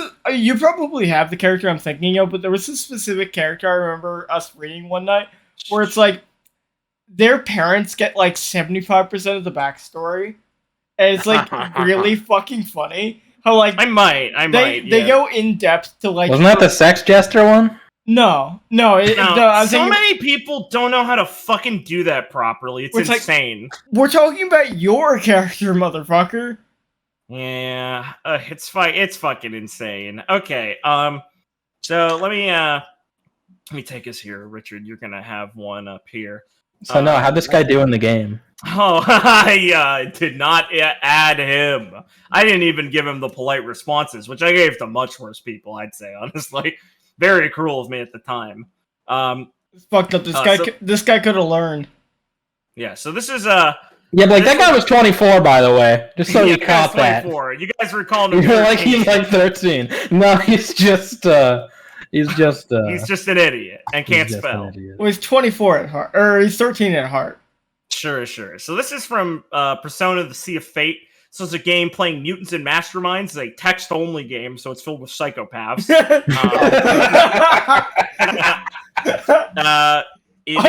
Setting. I love to play by post. The setting says Nathan. The setting got me fucking rattled at the time because it was one of the two that literally. Oh, you know Altos, that one that guy posted. That game was from a man-made island with a Greek theme, which was what my game was, and it came up after mine. So I was tilted. This was another one that came up right after mine, which was a man-made archipelago. So I was like, damn. Totally these guys like this idea. Totally original, do not steal. Fuck. Anyway, so this is in Japan, though. This is you're a new student to Yukamaki High. You're fresh out of high school. Oh, sorry, university. My bad. When you apply to many schools throughout the country, Yamagiri was the one to go to. That's not the same name. Whatever. Anyway, it's a fucking Japanese high school. Richard, let me get you this one. Here, we'll do the classic Arcana guess. No, we can't. This one's too early on. Here you go. This is Shikuroki. Okay. Ooh. Oh, yeah. All right, so here we have a post called Shi Kuroiki from Vlad the Impaler with the Arcana listed, the tower. The person's name on Roll20 is Haster. Oh, so you know they're an asshole. They have a little picture of a king in yellow. Yeah, so you know they're an asshole. They're going all the way. All right. Yeah. The figure.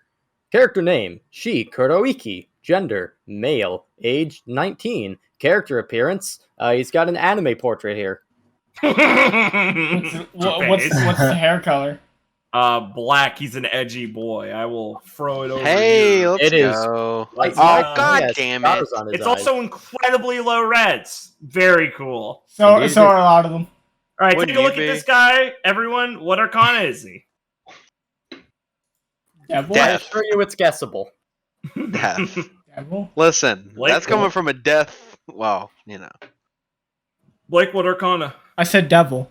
A deaf Okay, veteran. Death Liam. veteran. They Liam. took the ones that I think it is. I'm gonna say the world.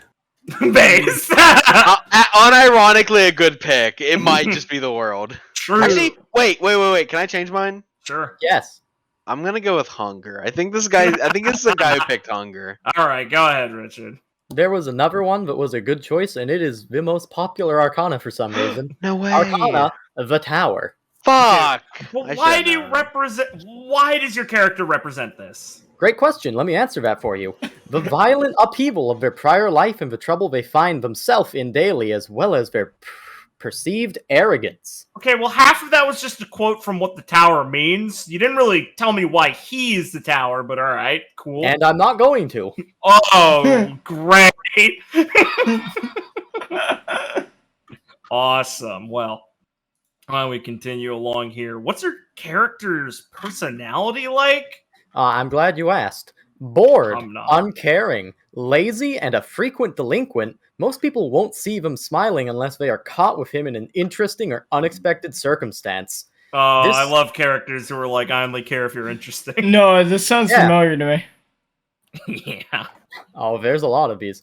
Dislike sheeple, and those who blindly follow what is set out for them. I'm so sorry, Liam. This like sheeple. Just so unironically. Dislikes the sheeple. Yeah, not a good idea to be talking in character in your meta description. That sheeple does not have a quotation or like a, as he puts it, sheeple. Like, not a good start. You're not looking cool, Chief. Looking kind of Is this just Adam King again? Why do I gotta say it every time? Don't write yourself. God, I love Adam King. He's so cool. This guy can go on my RWBY team. Man, I He can't also- wait to see him at Vital Festival too. All right. He but- also just entirely invented his own sheeple because he spelled it wrong. It's he spelled it sheephole, like Yeah. on a pole. Like a Yeah, wah pole? Sheepole. Like, what the fuck? Yeah. Sheepole. Sheephole. But, yeah, so... I want to remind her real quick, so, this character's name is, Kuroiki, right? So, Yep. What's your character's backstory? Ah, yes, of course. Well, you see, using Amano was the Who's same that? as most any other. Who the fuck is that? Using Amano. Okay! I love people who write the title of their post and then write the rest of their post at a different time. Yeah, When no, they Awesome. change things. It is. Maybe he just adopts a title for himself and fakes his name.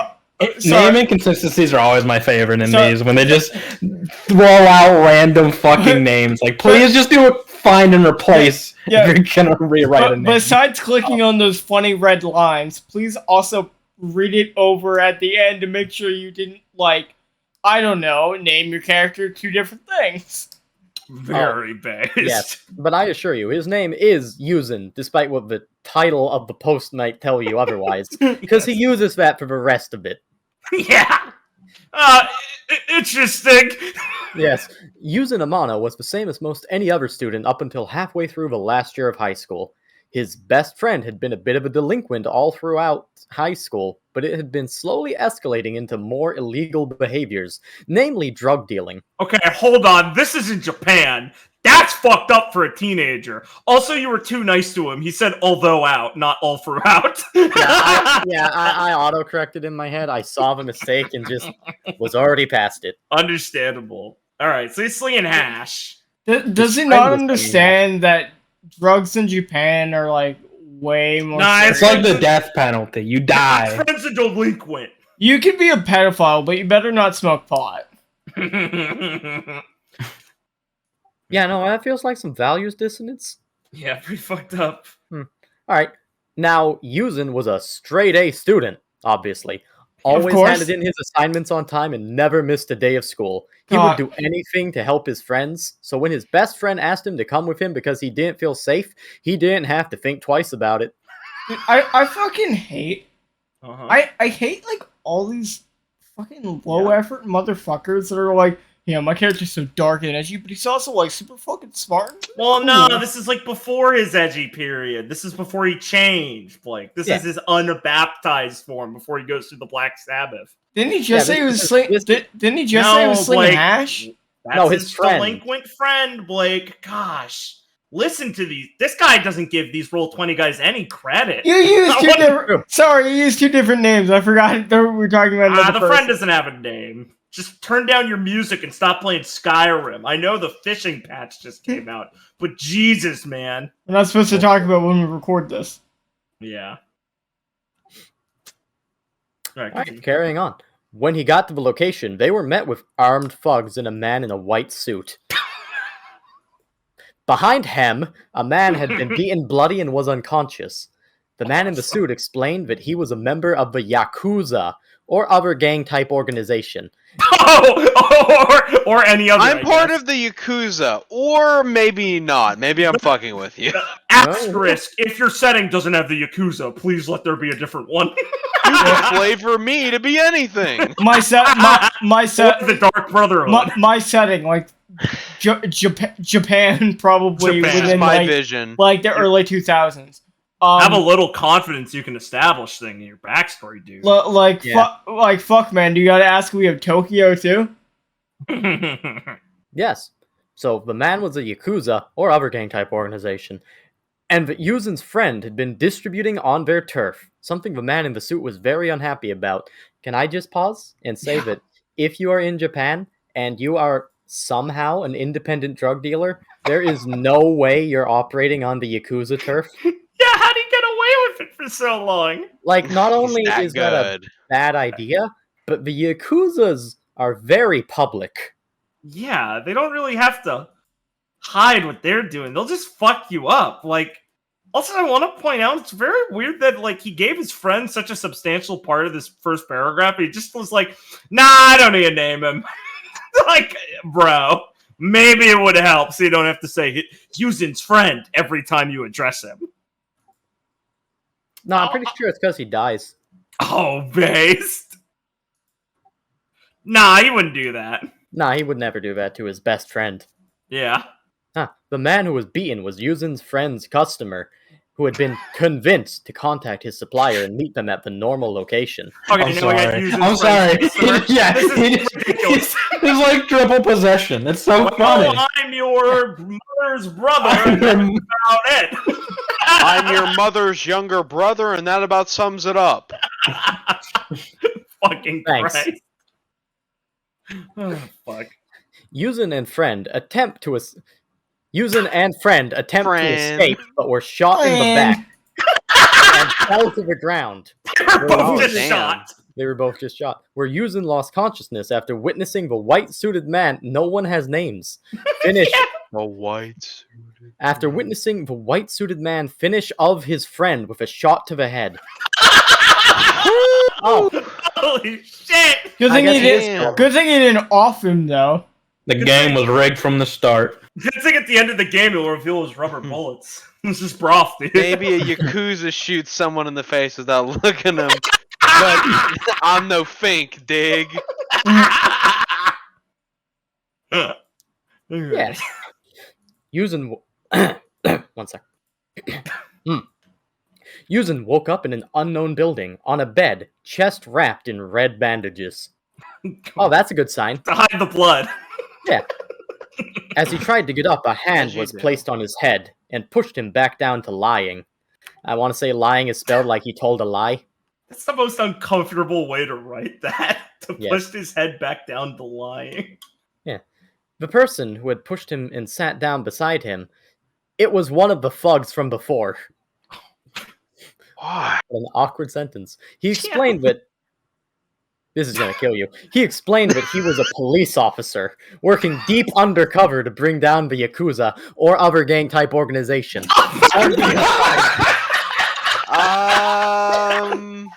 Oh! That's why I referred to him as the white-suited man, so he didn't have to keep writing the Yakuza or other gang member. Undercover man. Good to see ya, buddy. Okay, so hilarious immediately, but you tell me this guy is so deep he's watching a teenager be murdered in front of him. That's how deep undercover he was. No, Noah. Noah. He explains that part. Okay. Oh, Let me hear. They were blanks. Yeah. Let me hear it. He told Yuzin that he couldn't help his friend, but had an opportunity to help him. It can't be helped. I fucking hate What? You gonna Japanese tell me people. that? nothing you can do. Give me a second chance? No, I just want to borrow your blender. Sumimasen. Sumimasen. Why couldn't you save my friend? I couldn't. Fuck. Can't. Can't. Can't. Why did you save my friend? Can't. Why do you have a gun? Daff. Okay. Well, I mean, this is off the rails, but let's just keep going. It gets so much good. Oh. The only problem now was that if Yuzin were to come back and testify about the man in the suit, his family would be in danger. So to prevent that, the policeman offered a chance to keep them safe, and maybe, one day, take down the man who shot his best friend. I miss him, my best friend. Oh, he was my best friend. Oh, my best friend. The man in the white suit. No. The policeman. The man in the suit, my best friend, the policeman, the pillars of my backstory. None of them have names. How fucking lazy do you have to be and not just think of a fucking name? Like, you have to think of, like, what, 3 fucking names? I can't believe that this guy who'd write this would be worried about someone being confused. I think it's just an intellectual deficiency. I don't know how they would either. So, this man has now been shot, and bear in mind, the setting is Japanese high school. Just bear that in mind as I read this next sentence. Oh, yeah. That was all some months ago. It wasn't hard to fake... What the fuck? It wasn't hard to fake to spin the tale that Yuzin had died. There were 2 bodies, after all. His once best friend, as well as the one he was to sell to. Oh, you know, old druggie is perfect straight A student. Okay, yeah, the drug dealer and his best friend, they just said, yup, that's them. And I guess no one at the high school saw just saw the news. Like, what the fuck? If you're just lying about someone dying, you don't need a body if it's in the police, if it's witness protection. What the fuck are you talking about? Yeah, I don't know. Also, why the fuck is he like, we'll work together and we'll take out the man in the white suit? You saw him kill a man! Is this not proof? Is this not enough? We have enough evidence, sir! You watched him shoot a child with a gun in the head! I know. And the drug dealer, Liam. 2 murders. But we gotta get him on fucking drug charges. Wait, this walker, and he needs to have it on tape, Folks, I got it. The best thing I can do. I just saw this kid's friend die. I'll recruit the kid. He wants revenge. He'll help. You're on the case. You're on the case, buddy. He didn't name him because this man is just Adachi. Keller, I want on the case. He killed Jughead. Literally, this is Riverdale shit. This is just a Riverdale point. Dude, Riverdale would be a good Persona setting. Oh yeah, 100%. Unironic. Riverdale is a Persona setting. Mysterious murders and ghostly happening. Okay, I want to talk about something. We point out how the last guy didn't act in his own backstory. You couldn't have wrote that your guy was like, put me in. And the cop's like, what the fuck? He's like, no, I can help. Like, you had yourself be recruited as your character. Give your character some moment of action to define them, please! Oh, yeah, no, I'm entirely a passenger in this. Please give your characters active. Honestly, I was kind of indifferent to it. I was just indifferent to the whole thing, really. I'm sorry your friend died. Yeah, it sucked. Want to help? Yeah, I guess. Yeah, no, he's playing a Persona game. He needs the dialogue prompt, and then he gets to make his choice. It's so easy to forget that this is supposed to be a Persona character. He has choices like say the weird thing, or say the thing that you would probably say, or say no, but they say you're doing it anyway. Yes, but no, but yes, actually. I would love if, like, in Persona, you're playing, you're like, I can't wait to social link Kaz. Hey, Kaz, how's it going? I watched my friend die in front of me. This is where I watched my friend die. I'm gonna go hang out with Nezumi instead. I have to He go. pulls you back. My name isn't actually Kaz. I'm wearing a wire right now to bust a Yakuza sting. I have to go find the white man. The white man. What's his name? He looks at you blankly. The Yeah, man the in white the white man. suit. Well, I know the guy in the yellow suit, but that's like from Curious George. What are you talking about? Hey, Yuzen, were you wearing the purple suit? Then you deserved it. All right, let's get this down. We got a little more of the backstory. Yeah. Then we got to talk about Persona. Oh yeah. So now it comes full circle. Yuzen was, for all intents and purposes, dead, and in his stead was she, an odd delinquent who had somehow, against all odds, gotten admitted to Yugakami Academy. No one knows for sure how, but there are plenty of rumors ranging from bribery to him being a part of the Yakuza itself. One thing is for sure, though, is that he's not telling. It's not telling. So, like, God, you got an edgy new name, too. Pretty cool. Yeah. All right, well, what's your persona again? It's been a while since you said it the first time. You kind of went off on this crazy screen about a Yakuza plotline. It's true. I'm sorry you forgot. My persona is Vlad the Impaler. I don't understand how. Why? What the fuck? Can I talk real quick? I would like to say this just hit me, bros. Why would you make a backstory this insane for a Persona game? Because the whole point of Persona is like the juxtaposition of going to a mundane high school and you're fighting supernatural demons. Yes! You're already from a different series, basically. You're not supposed to make the mundane world this crazy. It can be interesting. You could be a delinquent in like a little gang, but you don't start with the Yakuza murder plotline, a hidden identity. Yeah, that's a bit of a flex. You could do the hidden identity thing without the dramatics of nearly dying. You think they're like afraid to be boring? 100%. Because they don't know how to make it compelling without action. The Persona ideal hero character, as Richard talked about, they're interesting not because just their backstory. It's they've got like a cool character and have like ways to work with other characters and develop and bounce off each other. Like it doesn't. You don't need all this, man. Make your character interesting. You don't need this level of insanity to get there. It's true.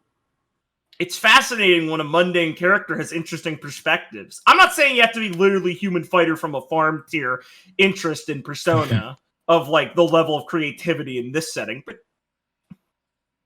don't be extra. Anyway, we can skip the section where it's like, here's what Vlad the Impaler was, but how does this persona represent the arcana you've chosen? What arcana? So you see the tower. Of course, right. The tragedy happened. So Vlad, yes, of Yeah, course, he represents- unspecified name died. Yes, Vlad the Impaler represents the Tower Arcana because the fall of Vlad Tepes and the doom perceived by those watching him, as well as the change from Wallachian prince to fictional vampire. Also, I just want to say that you need to show the picture he used for his persona because it is just straight up anime as fuck Bendy from Bendy and the Ink Machine. Yeah. What? Here you go. That's awful. Life is horrific. pain. Is that the boss from Hollow Knight, or is it Bendy? I can't tell. I think. I thought it was the boss from Hollow Knight at first glance. But it does kind of look like Bendy also. I'm guessing it's the carnival guy from the Grim Troop, but... Probably. I don't know. It could go either way. Anyway, yeah, fucking hilarious. Weird Vlad image. So it's just like, yeah, Vlad was cool once and then he fell. I wouldn't put that as myself, but alright. But yeah. Well, okay, but how does Vlad represent him? Maybe this will make sense. Well, you see, misconception would be the key link. Vlad being seen more often than not as a fictional monster rather than the prince they were, and people's misconceptions of she, judged by the cover of his book, as it were. Oh, but Vlad the Impaler was a monster in reality also. Yeah, he had a really sad history to how he got there, but that's not a lie. Oh yes, he murdered thousands. Yeah, I mean, yeah, he was treated like shit by the Boyers, but that's not a misconception, dumbass. Nah, bro, come on. No, he was a good guy. He was good. These are what text players are like, guys, okay? These are text-only players. This is a call-out post, okay?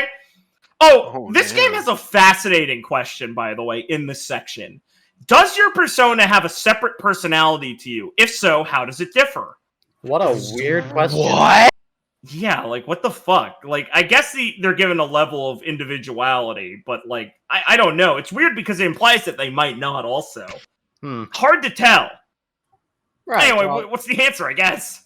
Oh, well, you're gonna love this. She would see the persona as a mask that allows him to get away with what one normally couldn't.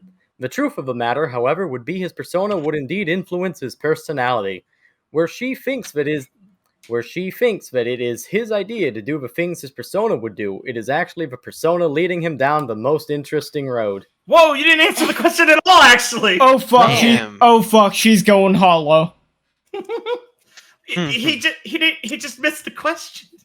Missed it? He fucking dodged it! Yeah! Richard, she's going full Ichigo on us.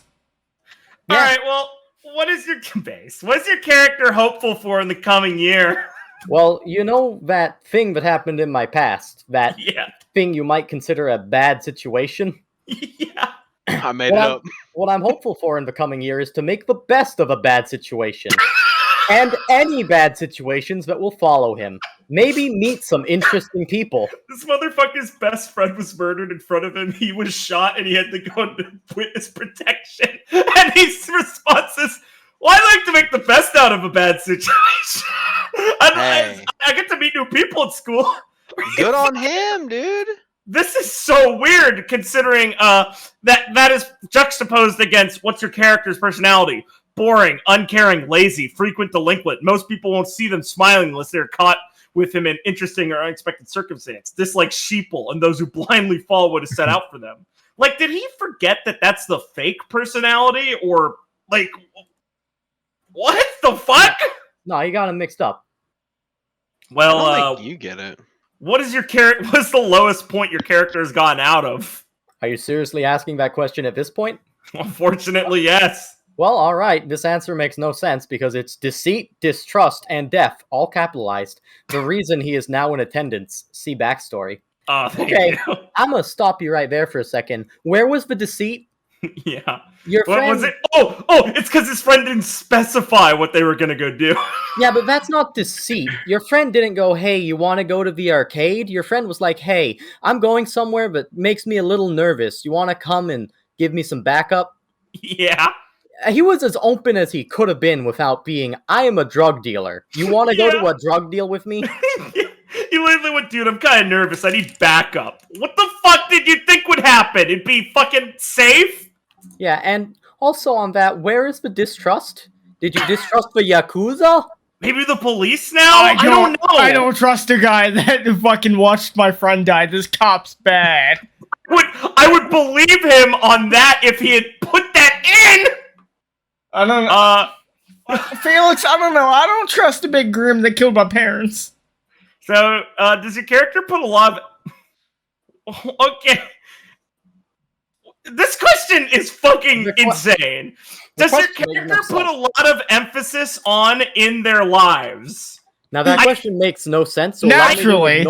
Allow me to ignore it entirely. Naturally. Did he cut off, like, the actual question? I have to go check. You continue. It's possible. She values his freedom above all else. Okay. How very American of you. No, that's the way he wrote the question. Yeah, that's just like a filter question. You know what? I'm gonna, like, give it to him because he's about to ask another one. He literally stole this from you. Yeah, he's about to ask another one. I think this is those questions we started to, in the deep meta of how we started to understand Roll20, where you put in filter questions to trick people into, or, like, filter out dumb people by putting in, like, fucking weird questions. I did this in the RWBY game for my collection of bad RWBY apps, where I put in wild shit like, do you believe in fate? That's a classic. It's funny. Do this if you play Roll20. Yeah. I loved Blake's in his One Piece one. If you ever make a Roll20 application, make sure to put some trap questions in there. Yeah, like I just said, it's awesome. They're just bait for funny things. Like, for example, when I made my One Piece... It's a skill test. Well, yeah, it's funny. When I made my One Piece game, I'd, ask, do you think Mihawk is the strongest Yonko? Yes, no. The answer now is obvious. To be fair, yes. We just stole that one from someone else who genuinely asked it, remember? Yeah, they're always, shit posts. Did you remember that was actually from a Roll20 game, Blake? We came up with top threes, which is funny, but, that was a real thing. That's fucked up. Liam, what's a funny one you were thinking of? Because I know I had a couple. Was it not? It was the Mihawk one, because that one just makes me laugh. Because there's no answer to that. That's normal. It's just like you will get the most fucking retarded answers to that question. It's such obvious bait. It's just so baiting for someone to get autistic. Okay, but on to this next trap question. If you, I guess he's pointing through the screen at the fucking writer of the article of the character app. If you had to choose, would you change fate or let it continue as is? Okay. You had one shot. Would you make it count or let it slip through your fingers? Oh, fuck you, Ben. That's fun. Losers! Okay, so bear in mind that this person has, as of yet, to answer a single question directly. Do you think he is going to? Let's see how he does. Nah, I think he's got this one. Alright, good. Change is not inherently good or bad, but to go against the grain is a more interesting experience. Okay, I guess he said, yeah, change it. Yeah. Okay, final filter question. What's your theme song? Literally! Oh, no. Okay, name a more iconic fucking question. He picked these two options from a random, one of those YouTube channels that puts up, point out one of these is a remix from Space Jam: A New Legacy. Hey, is this a new one? Oh, God. Called Run Wild. Is it Daffy rapping? No. So the songs are Confetti-Right Now and Futmos-Run Wild. Google these and you will be confused how either of these fit what you assume this character's theme would sound like. They are new wave hip hop, low core shit. Yeah, you don't like that very much, do you? No, I'm not saying it's bad. I'm saying I don't understand why you thought this character would use those. Alright. I think it's time to break out some of the true heavy hitters. Liam, if you would, Damn. I have an application. This is formatted through Richard's game. So, would you please read this one? Can you... Oh, boy. Oh, I'm so excited. I've never seen this before. Alright, please. I've only heard legends of this man. Damn it, Liam gets to double off.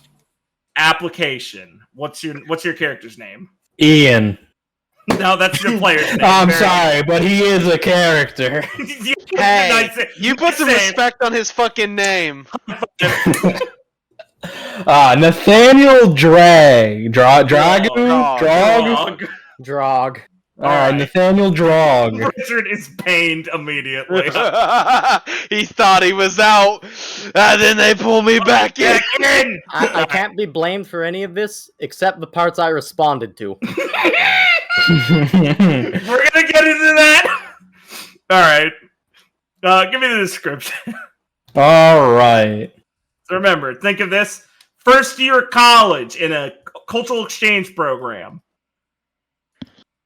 Alright, standing at just a little under 5'11", why not just say 5'10", and looking about 23 to 25-ish. I was so happy you said, why didn't you just say this? Because he immediately follows up with, my age is in this range. But he looks that range.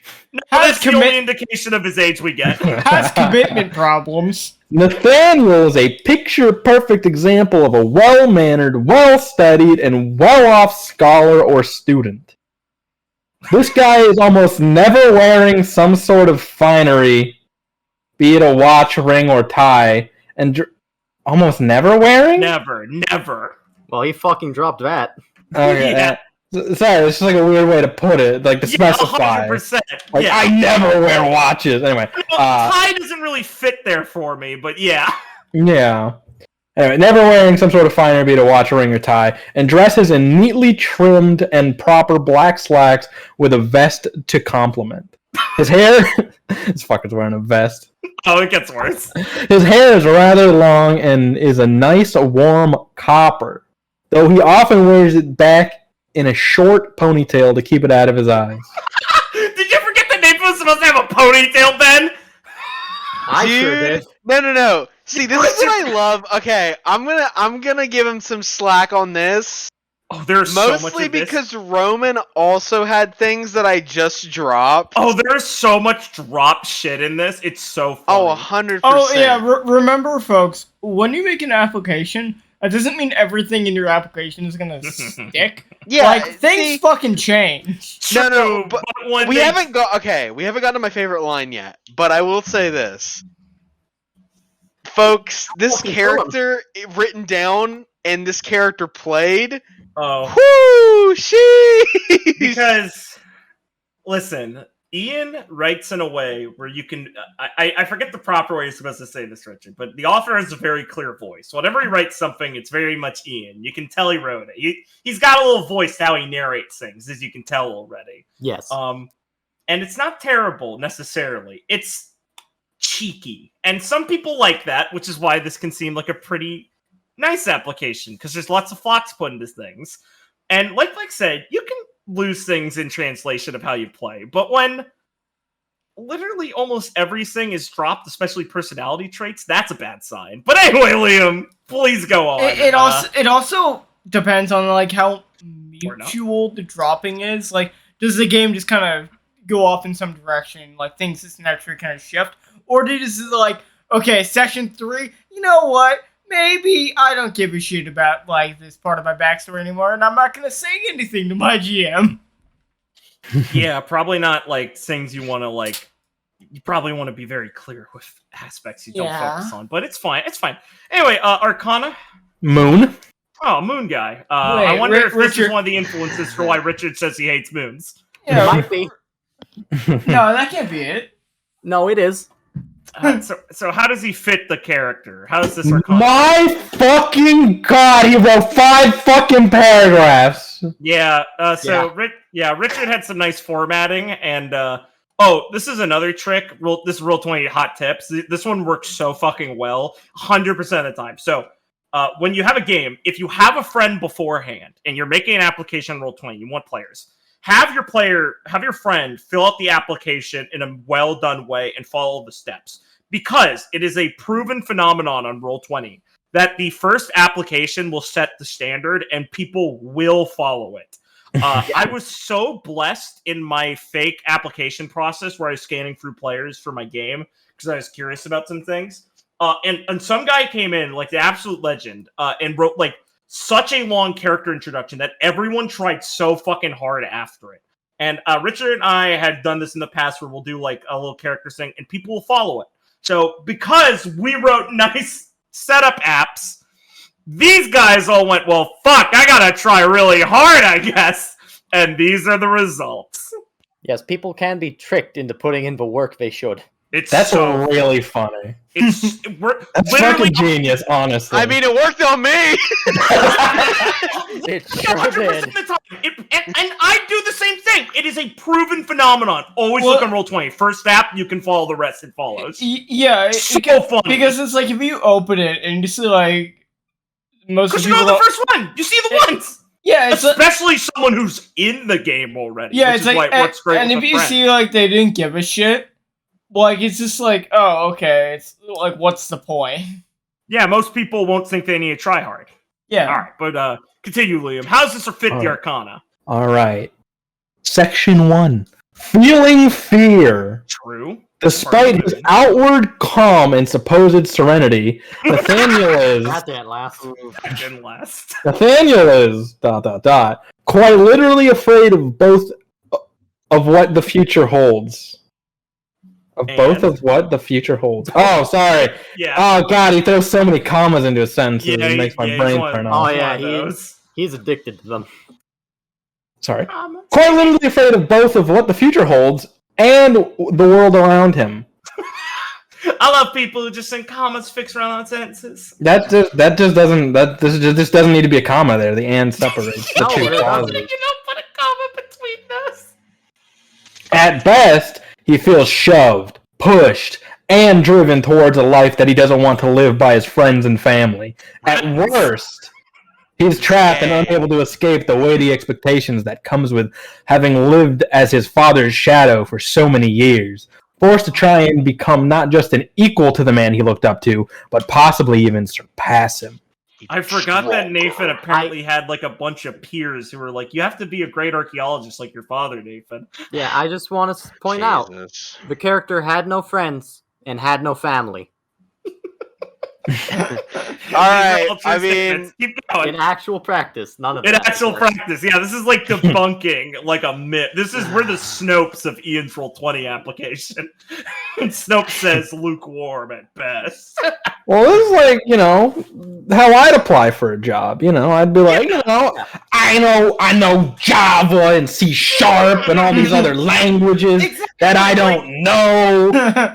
Ian is a prototypical... Coding is like talking in another language. Ian is a prototypical hit the brick wall. Listen, this guy bros.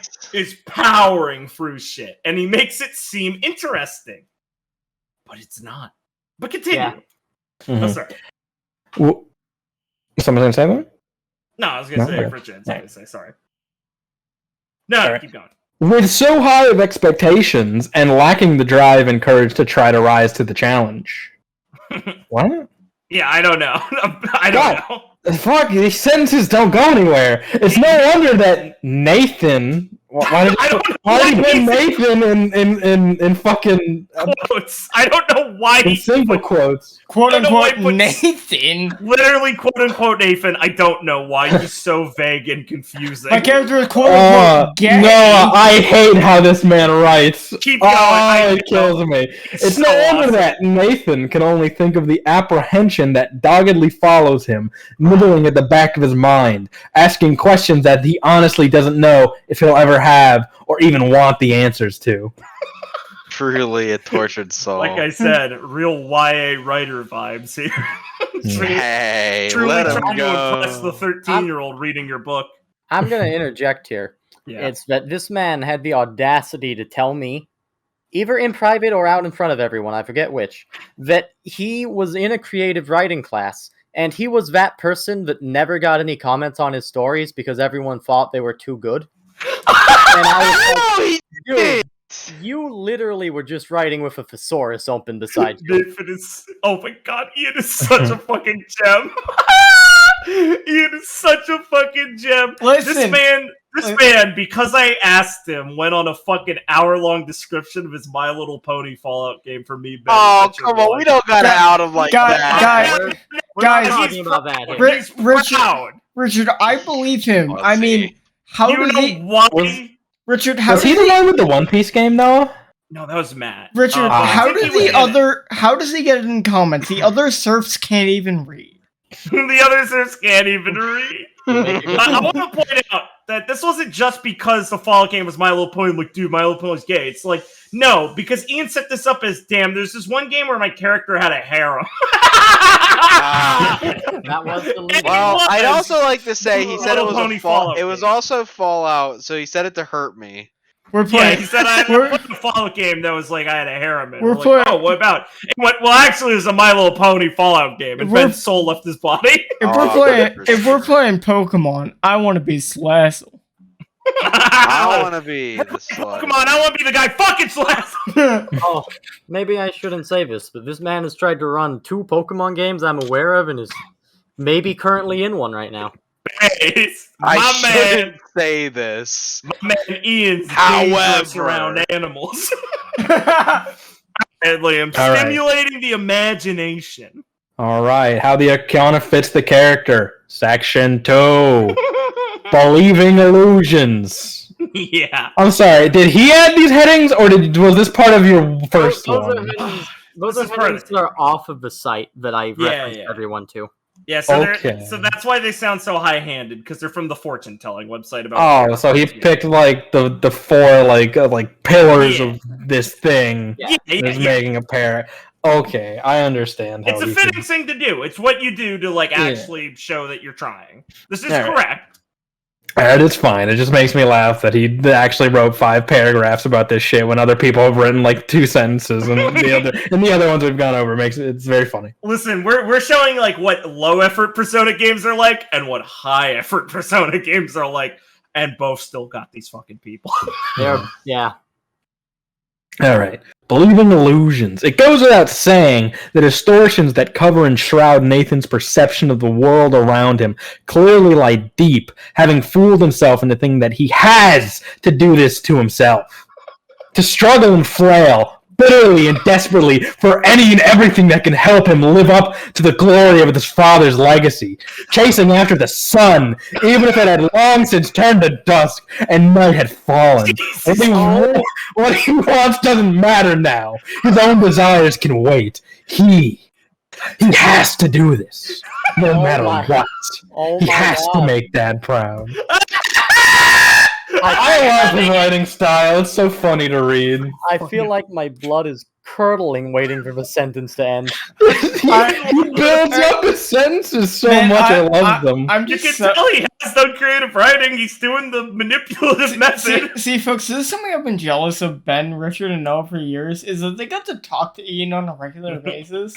I've only gotten to hear of this man and hear him briefly. I got to talk to him for like a little bit, but it's like they got to see him in action, putting this idea to life. I fucking love Ian. He's my man. I'd play games with him. I'd invite him to literally any game I'd run if I could still. If I still was in contact with him. I don't give a shit if he's retarded and tries to ruin it. I would love this man to be in my game. All right, Liam, you want to read the next part, which really shows Ian's hand and how pathetic he is for how he characterizes his character? Mm-hmm. Stimulating the imagination. As what might come to a surprise to those who come to know Nathan, he's actually. That sentence had an end, but it didn't go anywhere. I don't know why he does that. He's actually an avid writer and storyteller when he finds the time. Made his character a writer. What a pretentious cunt. Do what you know, right? What you know, huh? He 100% dropped the writer thing, right? Like No, that. he kept mentioning it. That was one of the only things he kept. He kept that more than the fucking archaeology part, Ben. He'd always talk about his dumb journal probably and shit. fair. And how he's like, I have a writer's block. Oh god, you're right. You're just so right. It's so funny because it by accidentally became real Nathan or Ian too much, because instead of being like the fantasy, like I'm a good writer, like I throw things on a down and I'm scribbling my thoughts or whatever writers think they do in fantasy, it was just actually Ian where he's like, yeah, I don't know what to write, or like I don't have any ideas. God, so mean to him. Keep going.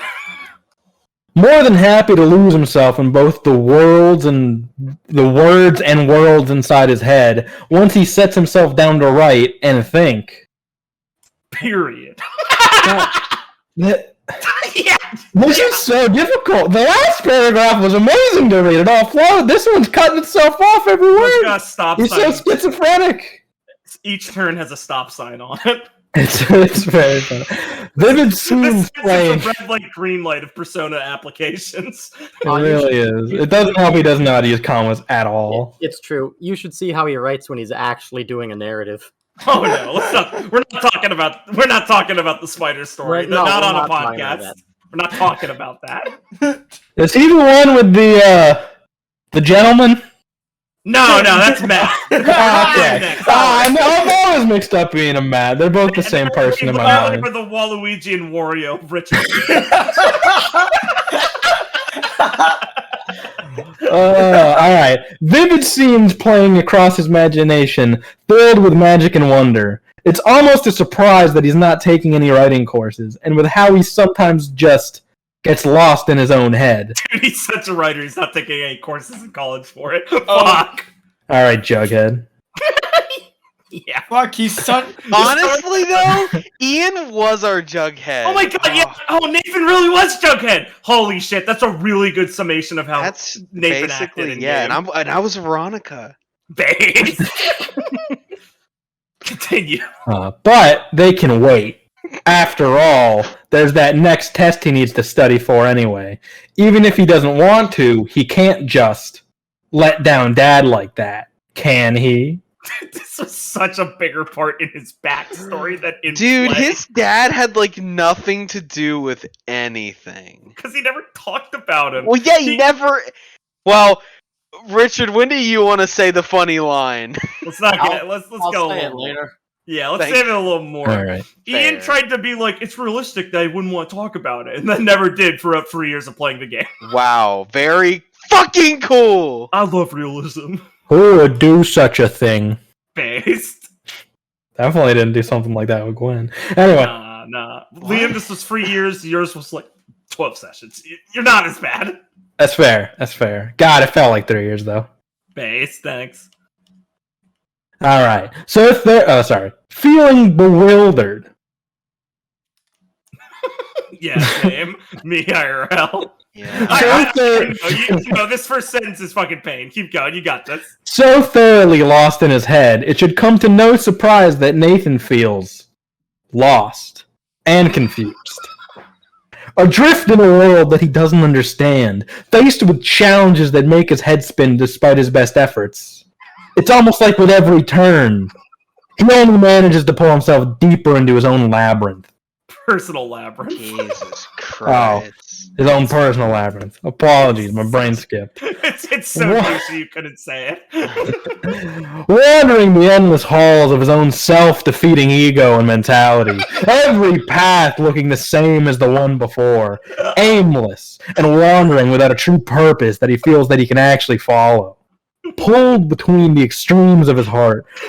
What he feels to be his duty as a son and his desires as a writer. Sir, this is a Roll20 game, not NaNoWriMo. Hey, Sir, this is a Wendy's. That's what I was going sir, for. this is like. Nathan, What the fuck are you doing? So you're gonna play this, huh? Nathan So you're rolls gonna up, play this, looks at the McDonald's menu, gets lost in thought, imagining like what his dad would say at him ordering 6 Big Macs. What would Dad say? What would Dad order? Yes, you're right, Dad. I will have a cookies and cream McFlurry. But like, what the fuck? Like, yeah, it's such a good point, Ben. Like, he set the bar so high for himself. Like, no lie, Ian is a better writer than role player. Like, this can work in the right setting. It's a little douchey, but like, he's clearly knows what he's doing. He's just, he's like putting too much frosting on the cake, you'd say, or something like that. But like, Yeah, I guess. Don't make it weird though. but he can't match this. He's setting a weird standard for himself. I mean, it's a weird All right. flex. Those Persona. His persona is Apophis. And I looked at the page he linked and I saw this fucking image and I laughed. It's just a snake with a knife. I love Yeah. the Pep and SMT. That This was a basically- snake. If that's not the image he used, he's a coward. It's Okay, true. it isn't, but you know. Unfortunately, we went for like a cringe one. Yeah, I vetoed that and went with a different image myself personally. You're a fool. You should have kept Knife Snake. I should have. Honestly, it kind of fit how a Pep was. He kept it metaphorically. I'll give Richard. Oh that. yeah, it was more of a knife of wit. Yeah. All right. Let's see it. So, yeah. Alright. So description of his persona, I guess. Yeah, it's connection to him. Alright. At first glance, there'd be almost nothing that's the same between Nathaniel and a Pep. Kind and gently spoken in comparison to the serpent's chaotic and destructive ways. I just want to say, the idea that Nathan is gently spoken is possibly one of the greatest lies this backstory ever told. Ian is either in what are you fucking talking about? Like, or what are we doing? Like between Alex from Yeek and muttering like a psychopath. Those are his two modes of communication. I would like to say that there would have been a proto Ian at one point. Literally. Alright, keep going, sorry. My favorite sentence so far. Yeah. But that said, That is a sentence! That's a sentence! What the fuck, Ian? there's supposed to be Okay. a comma. He put a period. It makes me laugh. I would like to say, it's very weird that he writes like he has a word count to hit. Yeah. Because I would you're type that right. if I was trying to hit a word count. Oh, you're right. Not with a period, but Oh, man, I bet It's he like. weird because he likes writing, but he doesn't know fucking the syntax of fucking. well, listen. Not at all. Yeah. I'm gonna give him so some slack weird. in that. Oh, it's Who so bad, gives Ben. a fuck, really? But Ben, You know what it's I mean? so bad. It's so awkward. It's egregious. Like I mean- it'd be easier to read without commas. That's pretty bad for me to say that because I get autistic about this and I literally like proofread my shit like 3 times. So Yeah, I get paranoid about shit like this, but It's not the fact that he's messing up and letting it slide. Like Liam said, it's an active pursuit of fucking up his writing like this.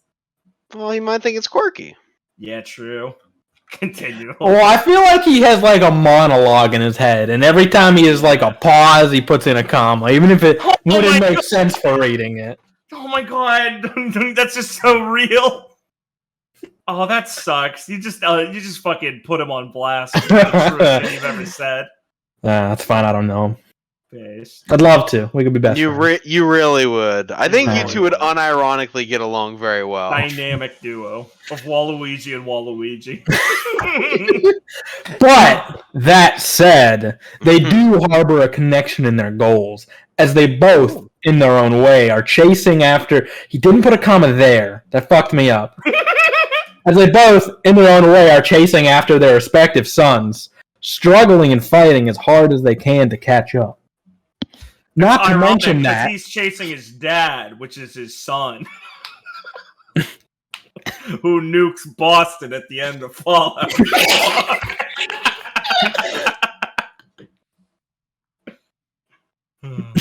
Fuck. Fuck that spoiler. You don't even get to nuke Boston at the end of Fallout 4. So fucked up. I Got love pissed that. off.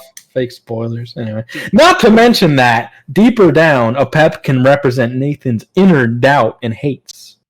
Doubts and hates. Doubts it Oh. Boy, Oh. did he.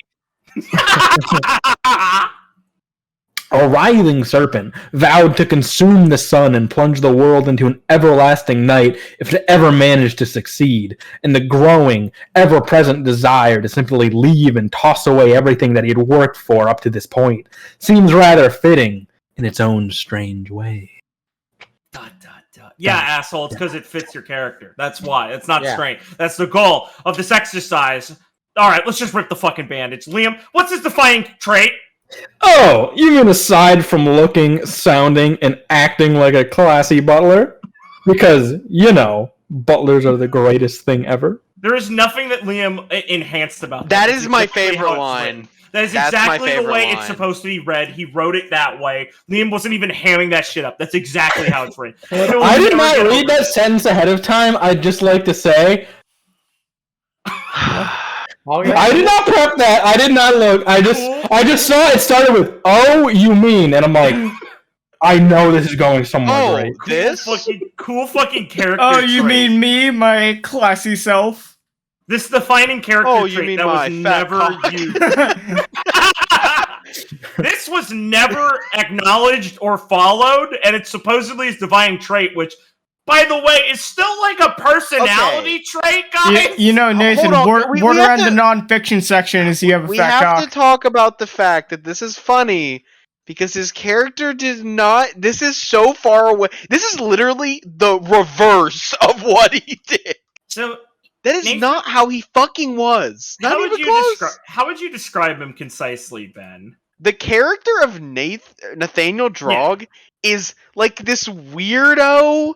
And honestly, maybe it is actually because I had to play with him so long that I actually came to love Nathan. Yeah. Because he was like this.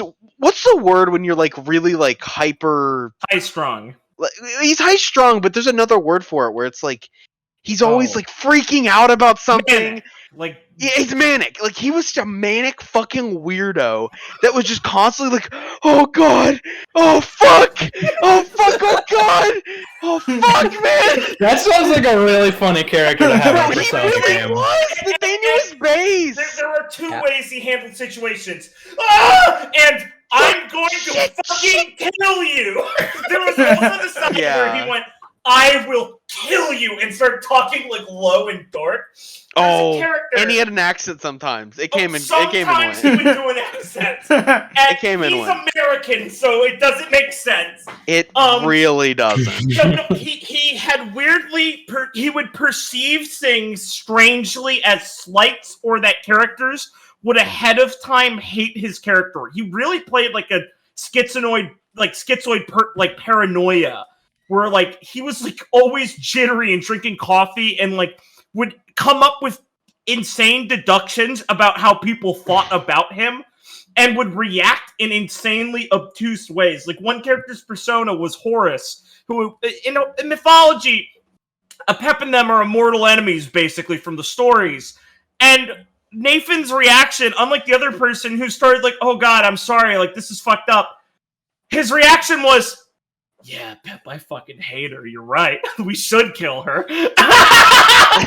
It was so weird to me. Fuck that person and Horus, right? And he's like, yeah. It was so yeah, sounds good, buddy. it was so weird to me because the relationship I had in my mind for that was yes, but personas hate each other. Absolutely. And they will constantly be talking to the person like, oh, I'm going to kill him in their head. But the personas never had the power to act on their own. Yeah. And yet Ian played Nathan like a Pep would just attack her whenever. But they were, oh my god, that was so funny. So, like, they were both so mild-mannered that the idea would be they'd probably be, like, babysitting and trying not to get each other's way. But, like, Ian in his head was like, holy shit, a Pep's wild. I can't control him. My Chauncey is getting out of control. Character setup. Everyone, your personas are actually weaker than normal. You guys are like had a weird relationship with how you formed them. They're starting off weak. Ian's understanding. I am fucking possessed by an evil spirit. That's kind of right, to be honest. Oh my god. Ian was like a proto school shooter as Nathan. It was so awesome. We should also point out that he was a late addition to the game due to someone not showing up. Yeah. Yes. So he was the sixth ranger, basically. He was our Green Ranger.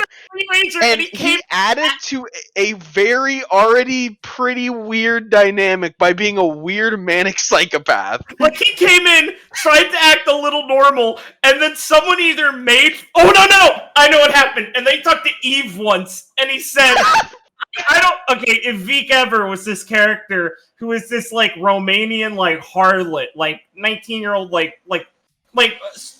beautiful, tries to like manipulate people, wants to be an actress, kind of naive in a weird way, but inherently distrustful because she was raised as like a gypsy.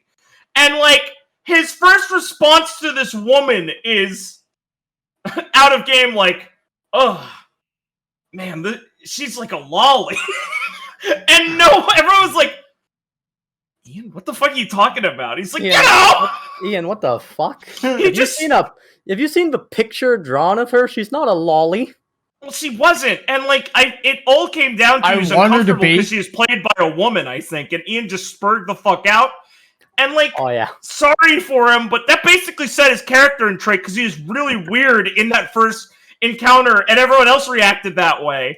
Oh, and Matt latched onto him and just decided he was a fuck up. Can we please go into... I'm sorry, I know this is a little bit off topic, but I would love to dive in to Ian's relationship to so many of the characters because I think they are genuinely so funny and they do help you understand why he is so loved in all of our eyes.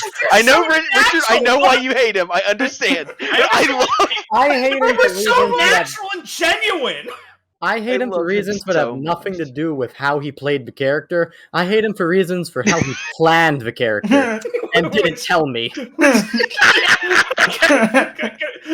we do have his history. We do have his history, but should we just like? What do you guys? Do you guys just want to talk about Nathan a bit, or do you want to hear the history? I think well, here's the thing. We'll save Matt because I guess his character's coming up, right? Surely. Yeah. Okay. Yeah. Here's the thing. I think we should go with the person he latched onto before Lily.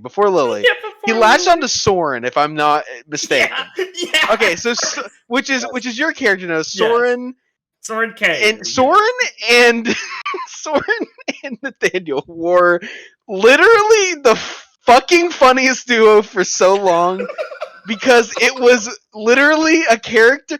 The thing is, Soren is closer to the written down Nathaniel, which makes it really funny because Soren is kind of like what Nathaniel was supposed to be, sort of. Yeah, Soren is a guy who looks put together, who thinks he's smarter than other people, and is to a degree, but can't handle when he's not, and has run away from his issues in his life to a degree that was very damaging to anyone around him, and he just abandoned it carelessly, and is just now trying to coast off cool, like, confidence and trying to seem more smart and mature than he is, but is really like a guy who is at his core kind of shallow and struggling with issues that, like, literally I peaked in high school and I'm pretending I didn't, was Soren the character, and was like obsessed with his own personal image and stuff. Like how Nathan's prescribed as a guy who's like calm and collected but fearful on the inside. So like you'd think these two would be like, you know, standing in the back, you know, Soren moving his glasses. Oh, they both had ponytails also, but Nathan forgot his. No, so, Nathan did not have a ponytail. Never being canonically. like, oh yeah, Soren, these guys are so wild, and Soren would be like, kids these days, huh, Nathan? Because I made Soren specifically have like gone on a backpacking trip across Europe and stayed off going to college for a lot of year after he first dropped out. And I was like, okay, Soren's going to be like 24 and older than other people. So he's like that older guy trying to be cool with cool kids. Like trying to be the college guy who hangs out with high schoolers, but they're all like, you know, first years in college. So it's going to be like, yeah, he seems cool. But then they realize like, Soren, you're like 5 to 4 years older than us. Why are you just here? And why you like think you're above us? You're at the same, going to the same school as us. And it's like, fuck you guys, I'm an adult. It's like, but everyone else who applied, besides Roman and Eve, we're all like 23. Okay. This has always fucked me up to this day because I originally made Roman like 21, and then I actually like went, wait, no, Roman wouldn't be 21. That doesn't make any fucking sense. And then I like went, no. He's like 18 or 19. Why didn't make him 21? Yeah. And then I looked and went, wait, Daniel's like 25? Yeah. What the fuck? So this 25-year-old, so already the dynamic with Soren's already like, okay, so he doesn't have that angle. It's fucked. It's already fucked. We had a paranoid schizophrenic and a guy who tried to be smug about everything and, like, talk down to people in subtle ways to maintain his control. And so like, Nathan would just plod around with Soren and say things, and Soren would just go, well, that's, like, insane. And he'd try and justify himself constantly. Like, Soren was his straight man he was trying to convince about, like, crazy shit. It was so weird. Soren and Nathan was like looking into a dark mirror. They should be reflections of each other, but like, one of them is just wearing clown shoes. Like Soren latched onto him because he's like, yeah, this guy makes me look good, and I can act out my fantasies of being wise and like seasoned from my backpacking across Europe and like get off on being like my ego boost. And Nathan's just there to make him look good, basically, and then the horrifying realization is, what the fuck? Wait, this guy's, like, older than me? Like, who the fuck is this guy? I thought he was, like, an 18-year-old on fucking Ritalin. Listen, I think Roman was the youngest in the end, wasn't he? Roman was the youngest. Roman was the youngest, but honestly, Nathaniel should have been the youngest. 100%. It would have made his character fit way more. Honestly, You can fix a lot of Nathaniel's problems by just making him younger. And Make him like Jimmy Neutron. Make him like too young, but he got in because he is like intellectually gifted. honestly, in a way. that actually be a pretty decent play. So he's That's like pretty high cool. strung and like topped it, by fucked the way. up because of things like that.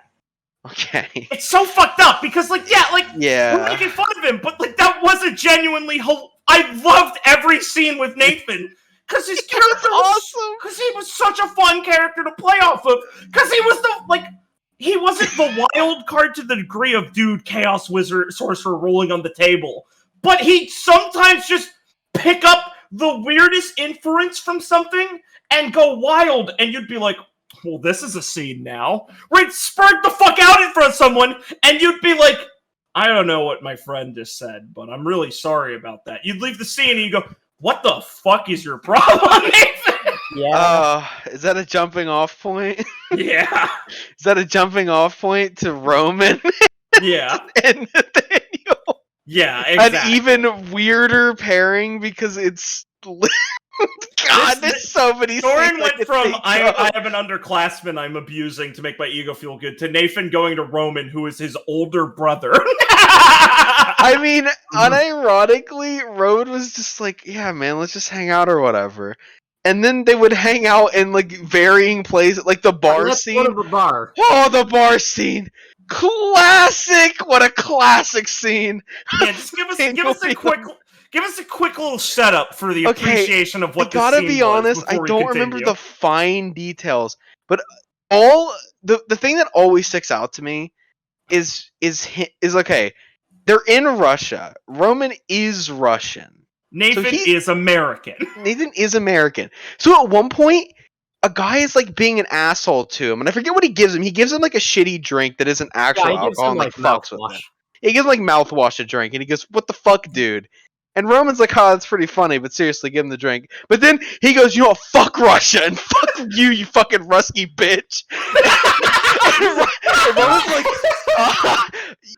"Dude, dude, well, I gotta defend you. You'll die." So listen, back off, my friend. But dude, I'm Russian. I'm gonna kick your ass, dude. I'm Russian. What the fuck? Why would you say that?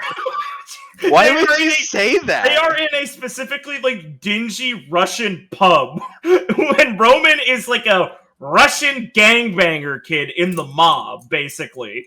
And it's just like, he is just like shitting on the floor, screaming about this out of nowhere. This is not like a character trait that he hates Russians or anything. This just comes out of nowhere. No, it literally came out of fucking nowhere. And so it turned this scene that could be nothing into this hilarious scene where Roman is like, I want to beat the shit out of you. You can't do shit like that. I have to sit you down and be like, what the fuck is wrong with you? Like, why did you do that? And they had a conversation on like why he's high strung. Where Roman the whole time is like, no, but you can't, you'll die. People will kill you. And it turns this nothing scene into like a memorable, hilarious shit. Because while his character was insane and poorly constructed, it was so captivating sometimes. He really would just do some crazy shit sometimes. God, what's another good? I feel like I'm missing one. Why isn't it coming to me? Well, how about like any of the scenes where he tries to interact with women or Lily? How about the one where Lily, Nathan's like trying to describe? We haven't gotten to Lily too much, so I guess I shouldn't use that one. Oh fuck me. Yeah. How about all the scenes with Mothman? Oh, How about all the times he visited the fucking girl in the dream world and lost his mind with Mothman? No, dude, not her, man. Stop bringing that up. He's an asshole. He kept bullying Nathan by having this character who had like a power to like get in people's dreams, visit him to like shoot the shit because they were fighting over an item of importance in the campaign. And this was like a character who was like a young like teenage girl, and they had basically the same level of intelligence. And they would just get in, like, petty arguments in the dream where she's trying to be like, I'm fucking actually really cool and, like, 1,000 years old. I'm not, like, a teenager trying to seem cooler. And he just bought it, but then called her a retard. And it was so weird. I fucking... Alright. Look, bottom line. We love the dude. Nathaniel is one of the best characters. Not for the reasons he intended, but he is truly just, you never know what you're gonna get. You could pair him up with so many characters. I mean, probably the worst thing that I don't know. Oh, right, Nadia. Anyway, I was trying to think of the worst pairing. I'm like, right, never. Well, mind. that one's nothing. So, do we want to finish Nathan's history? It's pretty funny, but I mean, we're running a little long. We could do the Lily dive a little bit. I think we should do the Lily dive next. Okay. We could. Who should? Because I wanted to hand it to you. This is another proto character that I'm loved. Now Blake, as we actually like to call him Proto Blake, off of the when we're recording, he likes to be called that. Yeah. It makes me feel powerful. It does make him feel powerful. So we're probably about to read a character that none of us will recognize, including you at home, viewer, because this is not the character that was played. It's so funny. It's also not the character that was originally posted. Nope, not that either. There's a lot of nuance here, but viewers, comment down below if next time we open the Persona Roll20 Compendium, if you want us to read the rest of Nathan and the other details Ian left, because there is some dialogue between him and Richard, which is interesting on his character. But we'll leave that as a teaser. Comment down below there. Oh, trust me, we're not running out of this. Shit. Here we go. No, I wish I could do. I wish. I would like to. One funny little joke I'd like to say here for everyone at home. Of course. I would like to say that what makes him doing the accent so funny is that you're probably thinking like, well, Ben, you're doing a Russian character, so clearly you did like a shitty Russian accent. No, I just talked. Roman is a character. I literally just this is me. I am Roman right now. I am speaking as Roman. I did my regular voice. Which fit, because he's like a down-to-earth guy. Because he's basically from Russia, Ohio. Now, exactly. Now and listen. Sometimes you don't want to do the funny accent because I did not want to do a shitty Russian accent for that fucking long. Yeah, our sessions were pretty long, bros. Now listen. I played a Danish guy. I didn't do an accent. I just used my slightly asshole voice to denote it a little bit. Exactly, and like how Liam did a weird girly voice for what was that about? That's fine. Pretty cringe. A campaign where you're not just playing 5e with your buddies, pretzels and beer, and have your dwarf go, "Aye, matey," once in a while. Yeah. Speaking of dwarves, let's get into Lily. You wouldn't commit that to a long-form, day-to-day Persona game with lots of character scenes, right? You have to be, you have to really choose what voice you're doing for character. There you go. But that's not even. But that's like a funny accent you can do pretty simply, right? Now, would you want to commit to a true dwarven accent? Ben, please. It depends. Go ahead. Application. I can't do an Irish accent. Don't do the voice. But imagine a shitty Scottish Irish accent. All right, Blake will now add in Faith and Begora after every time I end my sentence. Faith and Begora. This is basically how he talked. Okay, so here we go, boys. One of my fellow player characters, Lily Dunette, literally one of the best fucking characters of all time. Not downvote. All right, Lily Dunette. Parentheses. Her friends call her Liz. Okay. No, we didn't. One line in. It's something that never happened. Never brought up. I love it. Ever. Maybe Nadia called her Liz once. No. Who the fuck would call Lily Liz? We called her Lil. We called her Lil, yeah, and anyone who did called her Lil. Nathan called that's her Lil true. Who is Lily's Lily's like big hangout buddy? Nathan.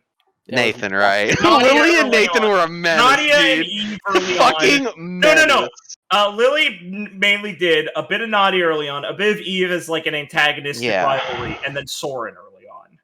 Oh, listen, man, I was popular. That's fair. Soren, yeah, that's fair. Yeah, and then he dropped that later for Nathan when they started becoming friends.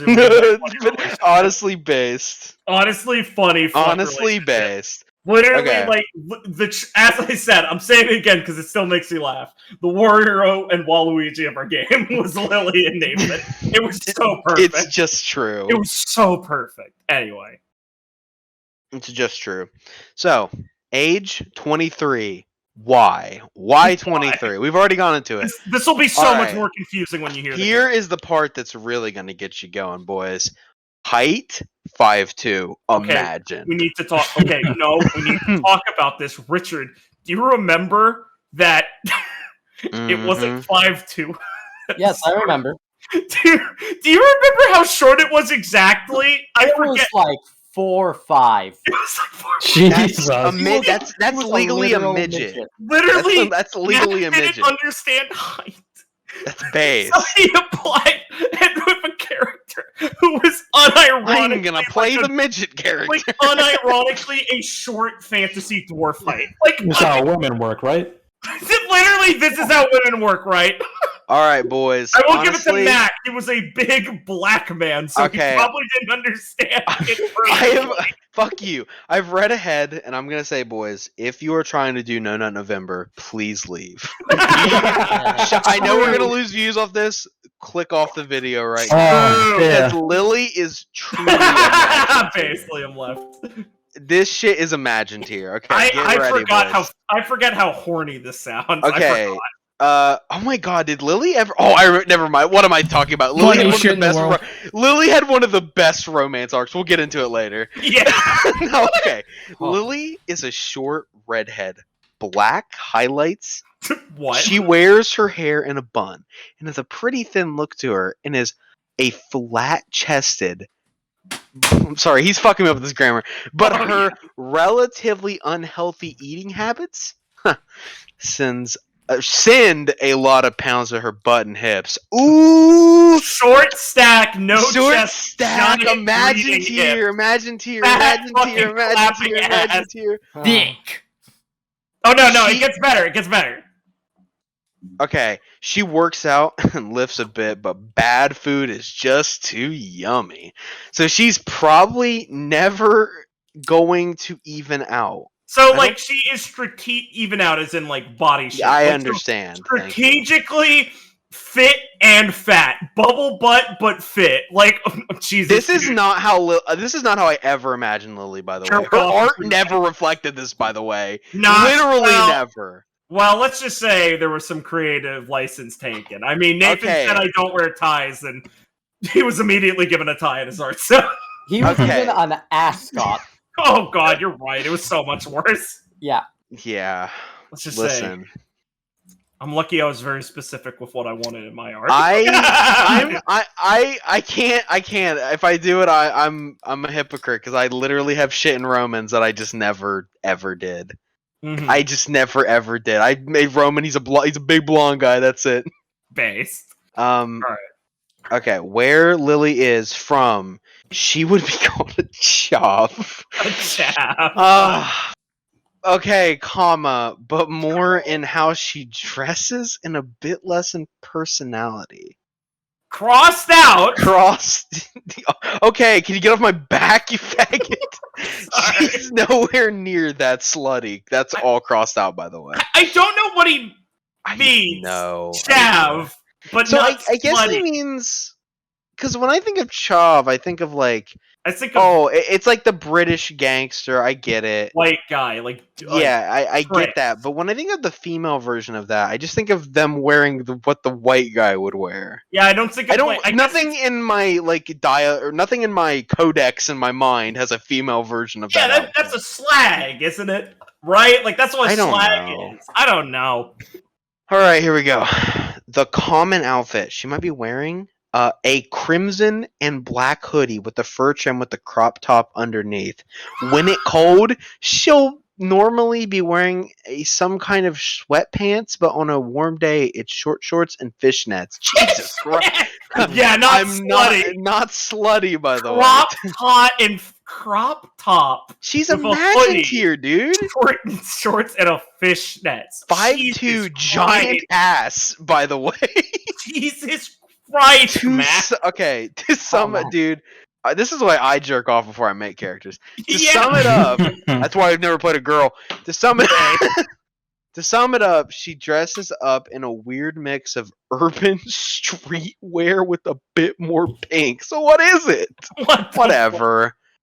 Okay, hold on. I'm sorry. I let this slip by. He said what she wears and then goes, I'm your mother's younger brother. That to sum it up, is she dresses up in a weird mix of urban streetwear. Like, why describe a specific outfit and then be like, and like, you know, this kind of clothing? You do the other way. Yeah. I mean, honestly, all you had to say was like, oh, she dressed up in like urban streetwear and like wears pink though. It's like, can we talk about once again setting 1999? Yeah. His shit misses that mark so bad. I'm bringing it up perfectly because it's weird with the clothes and what they like. No. Let's keep going, boys.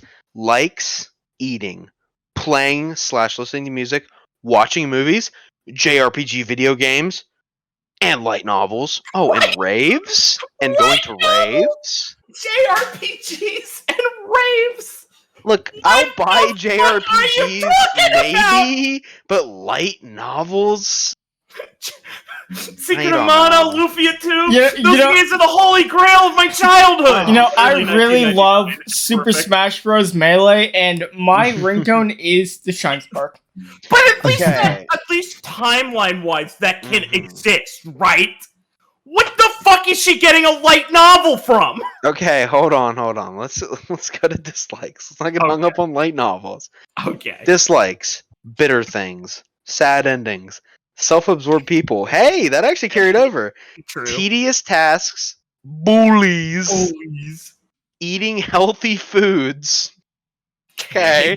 Prudes and judgmental types. Yeah, that's carried over. That carried over. Yeah, fair enough.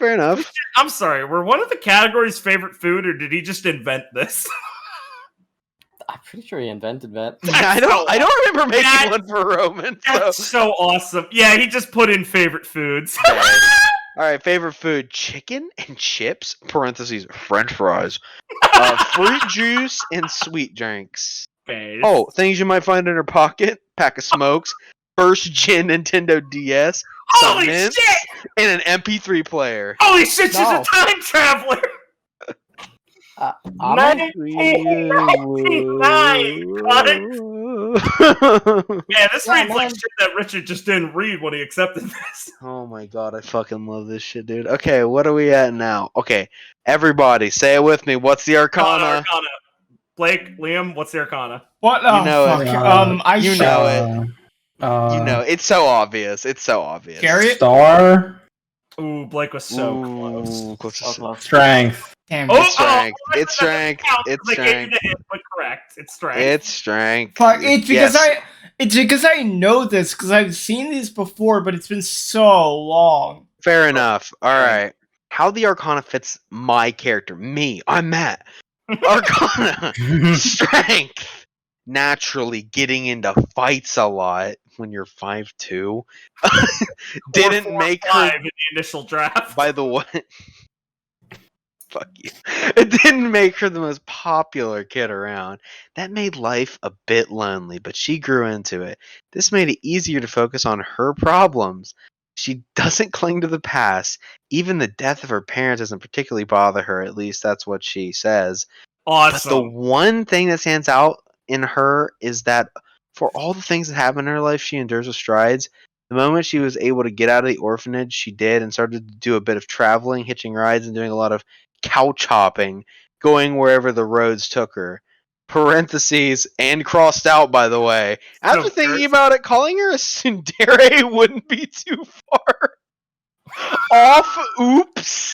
Well, she doesn't go out of her way to be mean, so maybe not. Oh my god. What the fuck? That was edited a day, like literally a minute ago. Richard, what the fuck is that? Was it me or Jess's fault that we talked you into accepting Matt? Because this is starting to feel like it. I'm pretty sure it was. Yeah, that makes sense. Good play, Noah. The application was so much worse at first, I didn't even want to respond to it. Because here's the thing, we've already been over. This same character originally was applied with the Death Arcana, Yeah. Oh yeah. And then I went in and told him, could you maybe consider something else, like possibly strength for these reasons, and also possibly this persona for these Yeah. reasons? Yeah. Yeah. Oh, God, dude, how come I got away with death? Oh, Because I liked yours. She's a Sorry. Blush. Blush. Ooh. I'm a bit of a tsundere. 5'2", by the way. Roman Alright. in his fishnets and booty shorts. Yeah, described as. All right, I would so describe him as thick. I'm just gonna say this. So I need to point this out. Getting into fights a lot. Why even put that in this? Because Lily getting into fights, I don't even think really fits Lily all that much. You can see she's like confrontational. She's not a scrapper. She's 5'2". She'd get her ass kicked. She'd get in people's faces, but it's not. And she'd Literally she'd be walk like, up, nut punch, hip toss, dead. Like she'd try to be tough, but getting into fights is No, really. you're not winning a fight at 5'2". Sorry, Blake. No, Oh, no. What the What fuck? the fuck? Also, Sorry, can we point? man. You gotta. I wish you luck because you can like skip the All part that he- these are schizophrenic. you can skip the Holy part shit. where he clearly just copied things from the site and then Oh no. poorly folded his own part. And okay, so here's what happened. The site had the 4 categories, like Liam identified before, and they're in bold. But instead of then writing what he said, he forgot to unbold what he wrote. So it's also all bold. And then he just left in the other details from the site below what he wrote. So it's a sandwich. It's a copy-paste sandwich. What he wrote is in the middle. You'll love So- to see it. I fucking love the way he introduces this also. Quote, these are either traits she has or is currently working on. Okay. All right. I'm sorry. So, do you want me to read all this? This is schizophrenic No, as fuck. showing strength. Read the bold parts. Okay, I'm just. You're right. I'm sorry. I went back to Roman's pitch. Like, did I do that too? And I'm like, no, I didn't do something that autistic. Why would I? No, of course. Why, God? Why did he do this? This is baffling. Okay, showing strength. Lily has shown her strength from enduring great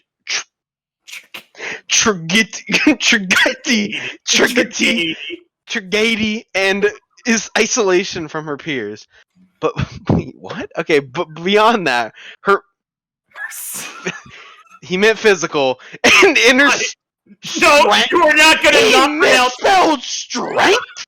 He misspelled What is- strength. Fuck you, I'm tapping in. But beyond that, her bicycle and her stank. Stank.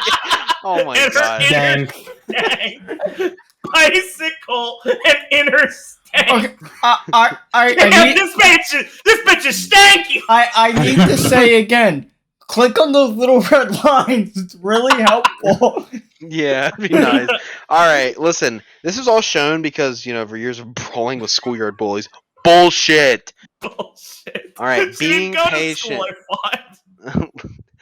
Wait, no, she had. Wait. Yeah, She was Lily like in went an to school? orphanage. Did she go- She was like in an orphanage. Oh, maybe before she had her parents' house burned down, maybe. I guess, whatever. Okay. Being patient. Lily kind of has a few anger problems, but she doesn't let petty thing.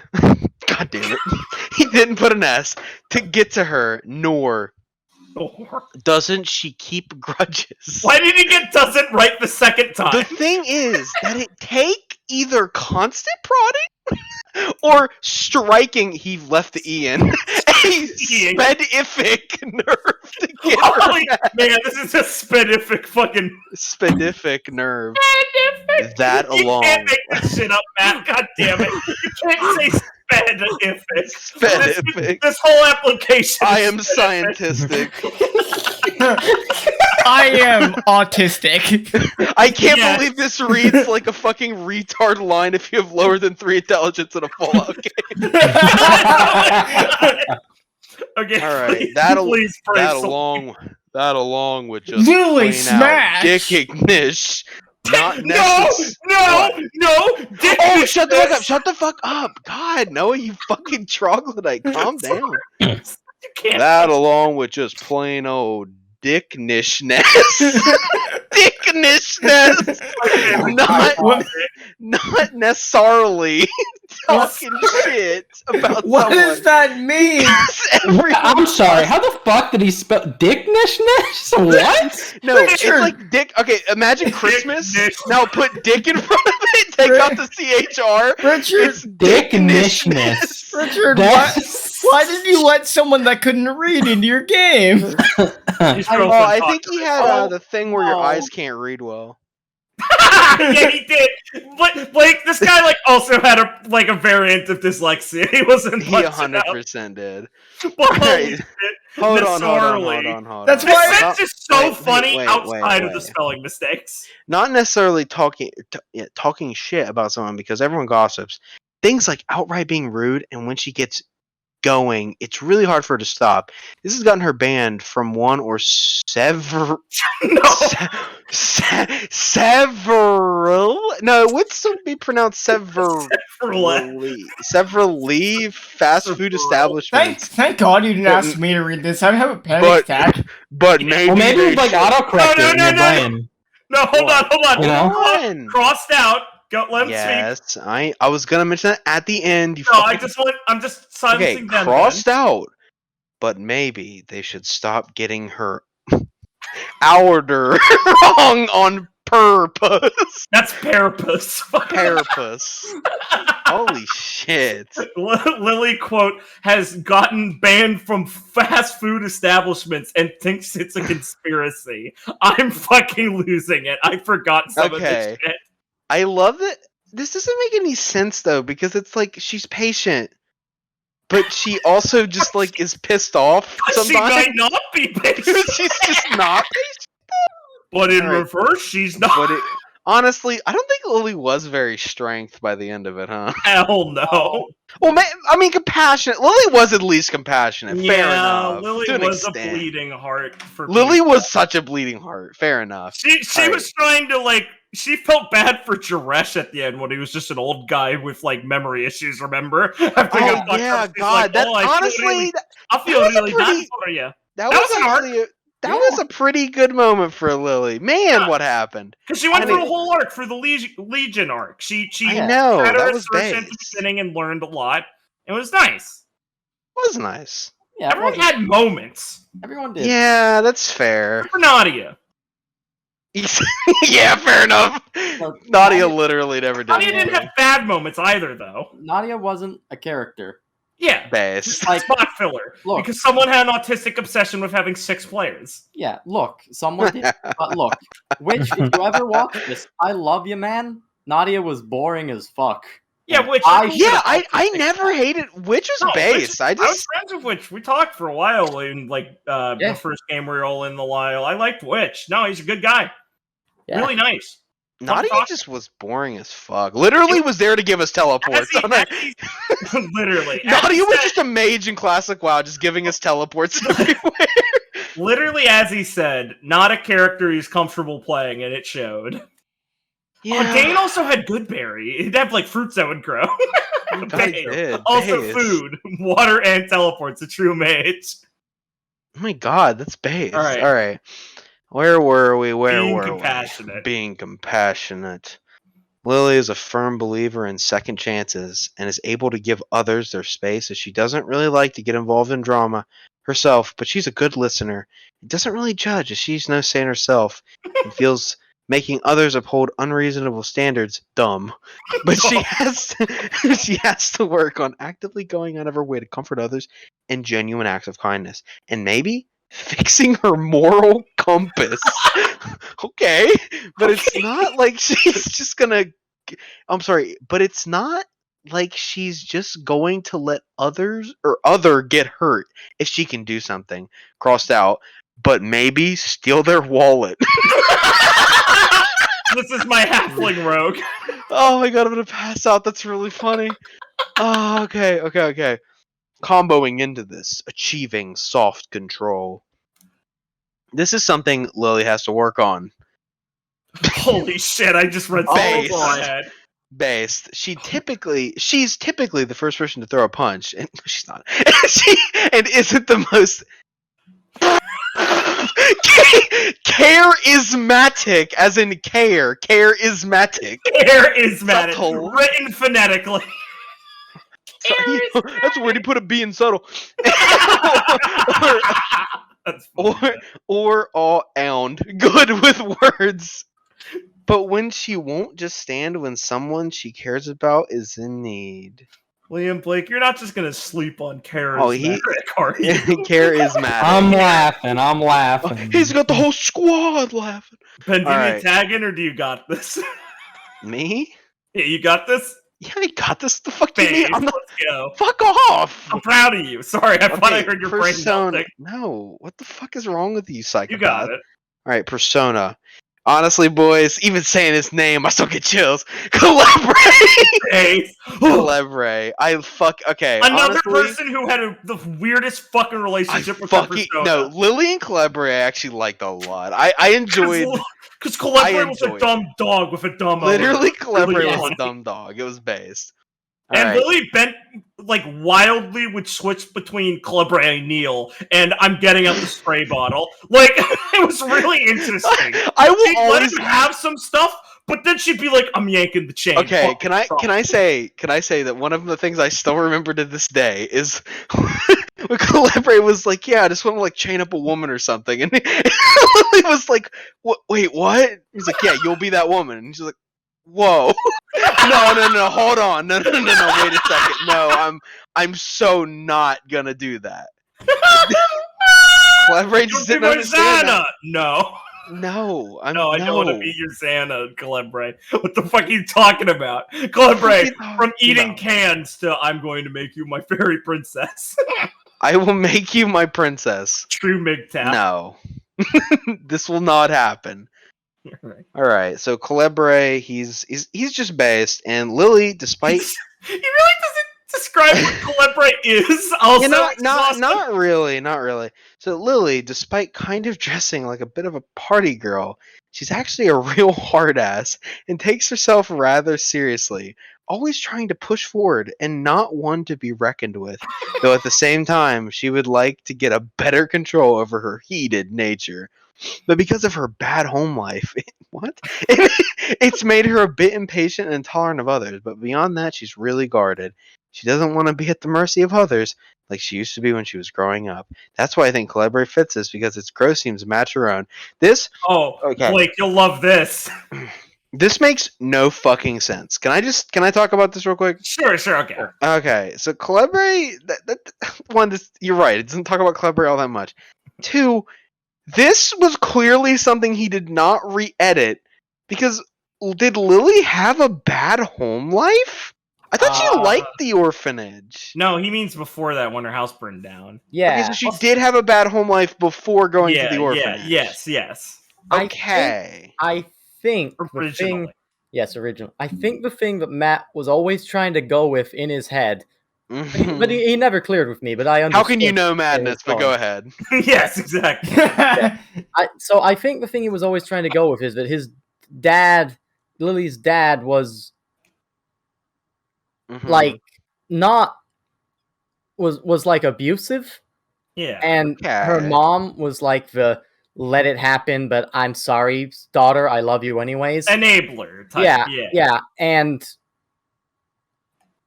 Lily used magic to burn them down. Yeah, like 100%. That was the original intent. That was it. Was like, there's a random fire that happened. Has the fire dragon persona, or it was Alice before. Oh no, that was Alice before. Yeah, which was just murder people, child. Yeah. Haha, funny. Well, that's when he was death, right? Yeah, so that was the idea. Was Lily's persona subconsciously came out and killed her poor home life. That's why she's dead. Okay. That's fair. I'm not going to read the other personas. No, we're talking about this. Oh my god. For Blake's pain, Matt then also was like, anyway, I have 5 other personas that could fit. I did this too, Tony, Valkyrie, Rakshasa, Callie, Jikokoten. Well, you guys did know. It's kind of a I would like to game. point out that Richard did ask for us to do this. True, but this was a test. Well, yeah, it's a bit of a grinder game. You gotta do it. Oh, don't spoil it. But that's fair. No, they won't know. That's so good. Okay, this is great. You know, Oni, Sure. Valkyrie. No. No. Rakshasa. No. Why? Kali. Literally, why? Why? You're literally just going down the game list. Jiku Koten. He doesn't Yeah. know how to pronounce it or what he means. Yeah, true. Why? Okay. Oh my fucking Matt? What's her god. distinguishing trait? I. Is Here's it too that much. she's 4'5"? It's because she's 5'2" and it can suck a mean dick. Lily was born with abnormal fortitude. Yes, Wasn't, and it's actually no. Lily was kind of like the tank. That's kind of true. Fair That's enough. why I said she won fights. She's like and a is freak. pretty. Oh yeah, that's She has fair. Superman I take it syndrome. back. I take She it can back. take a dick like nobody's business. Literally can take a dick like Oh, nobody. you palmed it harder. Yeah, smack me arse, wouldn't you? Oh this is god, please stop talking. Premium Lily RP. The premium Lily. All right. This is Lily what was Matt born was with amazing. abnormal fortitude and is pretty tough in a fight. Besides being rough around the edges, if you get to know her, it turns out that she's a huge gossip. Fuck off. No, Lily is. Was that ever a Lily thing? I don't think What so. are you doing? I mean, earlier she said I don't like to insert myself into people's drama, but that's not true. And I'm That's saying he's a just not gossip true. now, and that's not really true. Whatever. She didn't There. gossip. Oh She's my a god. busybody. There have maybe. been a lot of fights she's been in that could have been avoided if she just kept her mouth shut, but she just can't help it. She never had a lot of friends, so some of the social training that others had, like watching what you say, didn't really set with her. But surprisingly, this has given her an ability to know a lot about current and past events. It pays to keep an ear to the ground. So that's like Thank you for your different- D&D 5th edition background trait, by the way. That was like 7 different traits. That was like 7 different What's your things, by the way. distinguishing trait? I hear 7 sentences of different things. Dang! I can type well. I don't have dyslexia. That's my distinguishing trait. All right, personal rounding it history. Here we go. We're rounding it. Well, not just rounding out just yet, but unlike our guy Nathaniel Drog, this personal history isn't 5 fucking paragraphs. Yeah, so we'll actually read it Okay. on the same episode. Lily is a girl from London. London, excuse me. He did not spell it wrong. Ugh. London. She had a rough home life with tons of fighting between her parents. When the fighting was at its worst, she'd retreat to her room to play with her dolls. After a particularly nasty fight between her parents while she was playing Crash Bandicoot, she had decided That to is take not a a lie. Okay, that wasn't there. I added that. It's I added Lucy that. I at 2 added that. anyway. It's like Yeah. RPG's idiot. Okay, true. That is a JRPG. After a particularly nasty fight between her parents, she had decided to take a nap in hopes of escaping the noise. But when she woke up, the house was on fire. Her parents die in the house fire burning down her home when she was still young and thought it was tragic. It didn't seem to bother her for some reason. Let's just think it's the effects of the event and it forced her to mature faster because she had no parents around. Others Thogut's? Yeah, Thogut's? I don't know. It's thought spelled wrong. She didn't care because she must have started the fire herself. There was no one who could figure out how it started, so who else could it have been? These rumors made it rough for her as others would give her looks and avoid her. After all, who would want to be by the girl who killed her own parents? In the orphanage, she was picked on a lot for being short and not having many friends. Having just kept the E, by the way. So kept the E. Don't drop it. Don't drop it. And she got into a lot of schoolyard brawls, standing up for herself against bullies and ending up changing schools often. Wait, so she was in school? Yeah, I guess. Okay, Fuck. whatever. She inevitably ended up getting blamed for most of the conflicts in her life because she was normally less roughed up than the others afterward. But she always say she didn't start the fight, but she just ended it and accepted it as a fact of life because of her tough dragon hide. You can't fucking beat her. She had more hit points than the other kids, so she got blamed. Lily always has the cool anime line. I didn't start it, I just ended it. Word for word each time. Okay. Growing older, she started dressing looser and more colorful, getting louder and bolder. And since she was already a social outcast, she felt she may as well start acting like one. You already were. Anyway, I'm gonna keep it real with you, Chief. I don't remember any of this shit from Lily. I do remember ever read. You guys showed me this. I don't remember Lily's parents' house burning. I do not Well, 'cause you remember never that. talked about it in the game once. Never. Based. Yeah. Awesome. It was in an orphanage. That's basically all I covered. Yeah, I always just thought it was like Lily was from like an 3 orphanage. fucking years, by the way. 3 fucking years of this. Hey, Nathan, I was in an you wanna play orphanage. I'm those 5'2" games? with a fat ass. Anyone here? Hey, Nathan, you want to play Secret of Mana? Hey, Nathan, you want to play Secret Hitler? You want to play Secret Hitler? Face. In the Why game from is- 1999. Pretty cool, huh? Well, why is Lily here, Ben? Okay.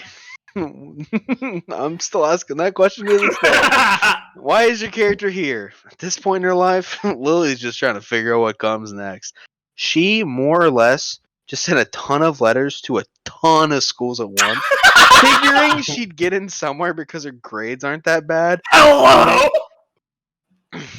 She mainly just wants to maybe meet new people and is looking for a change of scenery, so maybe the show covered. Oh my god, he said show, he meant snow. Jesus, oh my man. god. Dude, H and N are right next to each other. Oh Just my up a god. bit. I mean, Come they on, man. kind of are fair. The show coverage she's in Moscow would do. She. You forgot this. Oh my god! Yep. Holy shit! I have the biggest Oh, snarl now. dude, this whole paragraph is fucking. Oh yeah, Blake, this Liam, is cursed. This is reanimate. kid. This is the last This is paragraph. cursed. This is cursed. This never happened. This Alright. literally never happened. There's so Alright. much funny shit. Here we go. Here we go. Here we go. She wants to be an archaeologist because she assumed it would give her an excuse to go to a lot of places and see new things, but she really probably just saw Raider of the Lost Ark one too many times and thought she might meet a sexy guy who looks like Indiana Jones. Okay, first, immediately. Never talked about. Literally never. Dropped in the first session. Dropped before the first. Dropped in session. No, 0. he Hey, I asked, wanna "Are see you a an sexy guy." archaeology?" It's like, so is Lily doing archaeology? And Matt went, "No, I don't know." That is literally what happened the first session. I remember this. I hate That's so the word- funny. I hate. don't the word remember because this is probably. before I knew that. Not wrong. This is Yeah, before I before you knew activated. that Noah was a psychopath. This is Yeah, before I you were unlocked just- my you were Sharingan. You were focused on yourself being like, "Oh, I hope I'm good in this. My first roll 20 game." Yeah, it's my first Well, roll I 20 was game. on All the these prowl, noting details. man, that session 0 was great. I Except said, I I actually said to mean Matt's game. Except I mean that, Richard. Except so I actually meant that, unlike Matt's game. I'm like, Dude, I love that that's for Chesson. another day. I That's for love another that day. Chesson 0. We had to talk about that at one point. Oh yeah, we should do Alright. the stories of Matt's Persona game at some. That should be a podcast. All right, Anyway. here we go. Her true here's something else Okay. that dropped. Her true talents are in music, and she's a DJ and play guitar and flute. Now, Period. I remember she did go to the music store and liked music, but the DJing thing, I'm Never. pretty. Richard, did you like pull him aside and go, "Hey, it's 1999. It's not like a popular thing. This is like weird." Yeah, I pulled him and told him that's pretty cringe, bro. There's like the disco. There's the disco, but not. He said he had a fucking MP3 player and DS in his pocket. This fucking guy. 19. Yeah. Man, come But he said, on. no, not only DS, but he said first gen Nintendo DS, implying that it's like weird to have a first gen. You know, in 1999, he's objectively right. Okay, I didn't read the assignment. Leave me alone. Yeah. Why did you say you had like a Game Boy Color? Here we go, boys. Why Because just she. call it like the Nintendo game thing? Wait. I'm sorry. What It's the like fuck is it? a meme generic. Yeah. Because she doesn't actually a real interest in archaeology. Most of her liberal arts classes are in music rather than history. I am so confused at what he thought he meant by What? that final sentence. I- That is the final That sentence. is scary. That is scary, by the way. Should Should I go down and read his response to Richard? Okay, 'Cause his response Richard, really funny. Do we want Richard? Should we read your response or just kind of summarize it? Ah, yeah, go ahead and we read have it. we have to Yeah, read. you have that. to read it. You want me to play Alright, Richard? You do Yeah. you go for Richard. I want to do the Matt because this is a legendary post. I'll play Richard here. Legendary. So to start off, I would suggest that if you're not sure about Arcana, to not go with Def.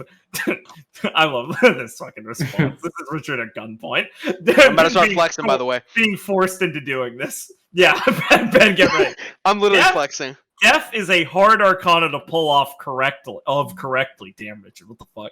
Because a lot of people look at it and go, I must have a Def in my family. And even the people who know what it means usually default to, oh, my character needs to be going through a dramatic change. Since you said you were open on this front, I'm suggesting that right off the bat. If you'd like others Arcanas that can fit the character, I'd say like one like Strength or the Fool fit the character. Maybe Emperor or the Sun.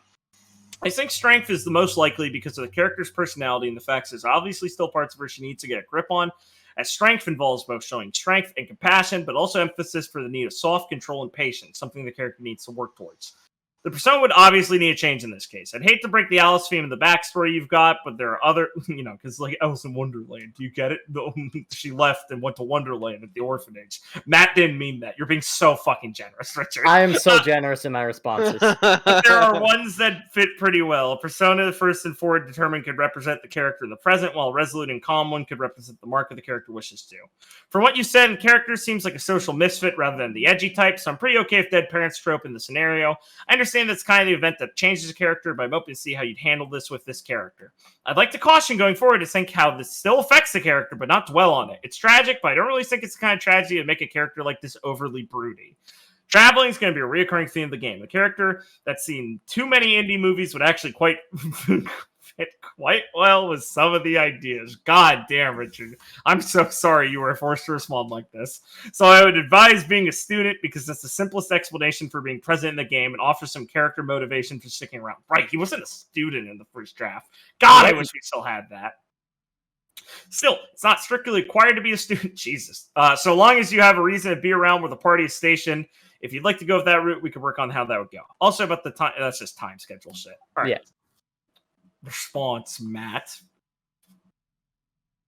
That's you, Ben. Right. I'm sorry. You finished it off there. I'm sorry, bros. This post is fucking legendary. This mask off. Literally mask off. This is probably what I'll always remember Matt for. Right, like Don't get me.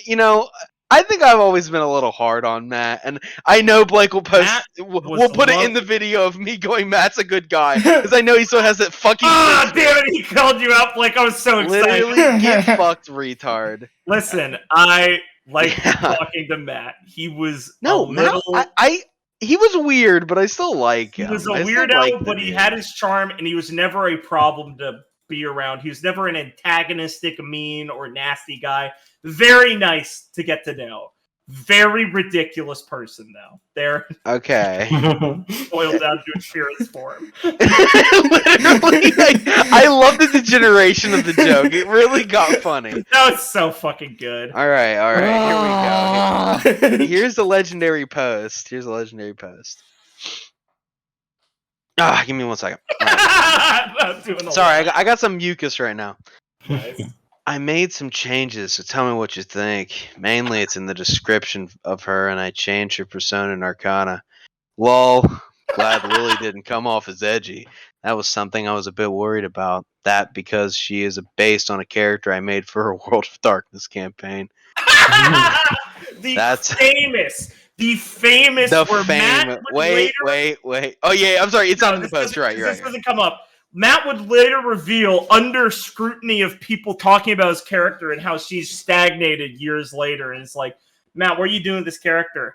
He would go, yeah, I originally kind of made Lily for a World of Darkness grinder game where I expected her to die and had a couple characters, so it did have some weird issues in this long-term campaign.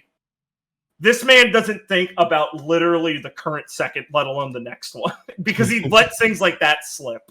Where it'd be like, Matt, why would you admit something that stupid about yourself? Certified Ian moment. It's literally like, oh, honey, no, Matt, what the fuck? No, don't tell people that. That's a certified Ian moment. Literally was like Christian would be. You could trick him into saying horrible things. And damn, Clyde Cash made me admit was earnest. He was an earnest, good guy. You could just trick him really easily, and I. Because you're an asshole, though. You literally tricked. You know, honestly, there has to be a time you tricked me before I knew. There has to be a time. Oh yeah, 100%. There has to be a time you just tricked me. Oh, 100%, definitely. Too bad my fucking Sharingan activated. It fucking pisses me off to this day. I let never the mask slip when we had too many post-game conversations about. Oh, dude, I I'm so glad I just stuck around to just shoot the shit in Skype. God, I remember Skype, bros. It's so funny because we'd just be like, all right, yeah, see you guys. We just hang up for literally like 5 fucking hours. We would talk for like 5 or 6 hours about longer than the session. Oh, wait. Hey, wait, hold on. I gotta shout out Matt because I will always hold up. Shout out to the boy. Bro, yeah. Matt told us the funniest Naruto D&D story. I wish I would have written it down. Oh, literally one of the funniest fucking things I've ever heard in my life. I have some cliff notes on it because at one point I had read it.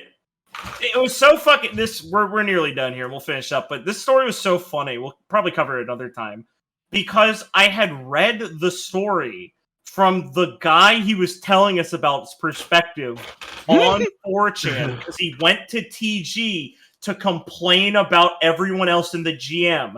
And then Matt started to tell the story of this weird freak in this Naruto game. And I went, Matt, wait a minute. Did he do blah, blah, blah? And Matt's like, yeah, what the fuck? I'm like, Matt, I read this guy posted about this on 4chan. I've read part of this story. You're fucking kidding me. And Matt was like, yeah, let me show you more and tell you about him. I literally met a guy involved in the fucking 4chan copy pasta I read. This is as great as the moment when Liam, if you've played Final Fantasy XIV, you've probably seen the clip of Taliesin, that WoW streamer, freaking the fuck out about Vieira on stream and equating people who like bunny girls to Hitler. And we showed this to Liam, and Liam went, oh, I know the guy he's arguing with. That's a guy I know from Steam, I think. And he messaged him. Like, no, that guy was like my best friend on Xbox Live in fucking middle school. That fucks me up. That did happen. You, Jumping the Ace. So that shit threw me up the fucking wall. They just send me to the past. Yeah, and then Liam just messaged him on Steam and was like, yeah. I'm like, hey, is this you? Yeah. My friends use that shit all the time. It's so fucking funny. I love running into weirdos. All right, let's get back on track. Let's finish this shit up. We're wrapping things up. That's where the whole family dying in the house fire thing came from. I guess you were probably wondering why she wasn't more broody rather than being pissy. I suppose it's more because she didn't really lose much. Not that the loss of her parents isn't losing something, but in her case, she lost some pretty crappy parents. I haven't fully developed why they were bad, but if I had to take a guess, they were probably really controlling and strict as well as secretly hating each other, and that exposed her to a bit of domestic violence and bad behaviors. So when they died, Lily probably just didn't care, or was a little relieved about it. If they hadn't kicked the bucket, she'd probably be a bit more of an authoritarian and shy compared to how she is now, which is willful and independent. It gave her more room to grow, kind of ironic, I guess, but she also gained some if they're bad qualities too. I think this is why you accepted Matt, because his response had really weird parts, but it seemed like he was thinking a lot about it, which is weird from Matt. That's probably why, yeah. Matt had moments where he'd think about things and be like, hey, man, and then it would go off the rails. Lily? Oh, yeah. Oh, man. Sorry, I just remembered. No. Because I was remembering, remember when Lily was, actually, a decent character? And then I remembered that was around the time, the fucking time I slept through a session. I still remember that to this day. Hey, good. I will never forget waking up at, 10 o'clock at 10 p.m. and be like, didn't I fucking, need to do something today? Nah. And then I sat there and went, oh, fuck. Oh, fuck, they're still in there. Fuck. Oh, fuck. Fred came in with his tail between his legs. Hey guys. Fuck me. So My bad. funny.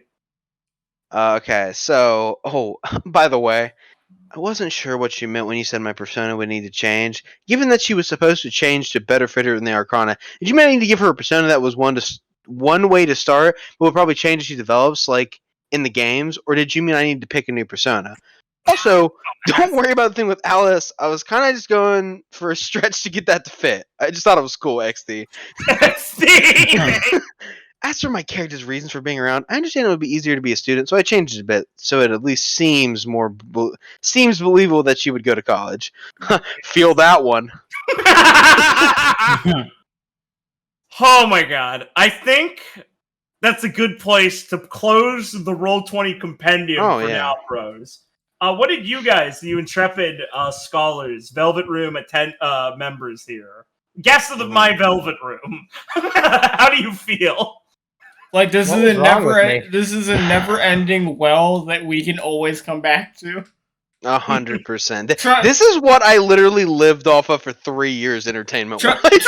Trust me, we have had many a nights over these long years going on like 8-hour binges for Roll20, reading this type of shit. Not just Persona games. There's so much out there, and it's so fucking funny. Like It's so good. It takes some like picking to find the good, like the best ones to talk about that aren't just like kind of like a joke you get past in like 5 minutes. But like, when are we gonna talk about Squealo? Hey, no, that's the one we keep. That's the one we keep. when the game That's the one we happens. keep. Yeah, that'd be unironically when the game happens. I have to say, I'm very excited because I have more, and if you guys like this, if you viewers like this, there are a fuck ton more of these. We also have, if you guys actually enjoy hearing about some of the games we've played and with retards or weirdos who did crazy shit, I mean, we could just do episodes on those probably. Also, like, you want us to talk about like our fucking games or some shit? I know you don't, but we can also field questions on that, I guess. Yeah, that was a lot of posts from my game. I want to do some from yours at some point. I do have some good ones. But also, folks, remember, if you say yes to liking this, then we might actually make a podcast once a week. Smile. Hey, man. Scheduling's hard, all right? I think I asked for one other viewer question in there, but I guess my other one would just be, do you think you want more of this type of thing? I got a big book of more Persona characters. Do you want to fucking hear some about our game? Also, quick, for all you extra achievers who've played Persona, assign an Arcana to each of your podcast members, including Richard here. Tell us in the comments what you think they are. You don't have to give a long reason. You can just fire it off if you want. I just find it very funny. You can literally just put it in a random number generator. We'll accept that too. True. I will accept it. And folks, do not reach out into the screen and try to peel that tape off. Richard will disappear. He will disappear. Also, don't try to look these people up. They're beautiful people. Yeah. Oh, yeah. If you ever are like, I know this person, or I can see this person, I want to find him. Obviously, we give some like usernames and shit, talking about people we actually no play docs. Never harass anyone online, obviously. Yeah, I don't know if that needs to be said, but we might as well. I know I know we're talking up Ian. He's such a cool guy. He is, unironically. I would love to speak to Ian again, unironically. I miss Ian. Yeah, I miss him. This is all just us having a laugh for like the 10 people that consistently view these kind of things. All right, actually, don't take it too serious. I'm throwing the ping pong ball up. I'm tossing it to their side of the court. All right, Ian, Matt, make a podcast making fun of our character. Because trust me, you could go to Roman's page right now. You could do it. Diss track. Well, I mean, dude, I'd love a cringe review podcast of the adventures of the New Dawn Pirates. You could make fun of so many fucking things in New Dawn Pirates and Records of Remnant. It's so easy. It's so easy to blast this out of the water. No, Records of Remnant's pretty tight. Thanks, man.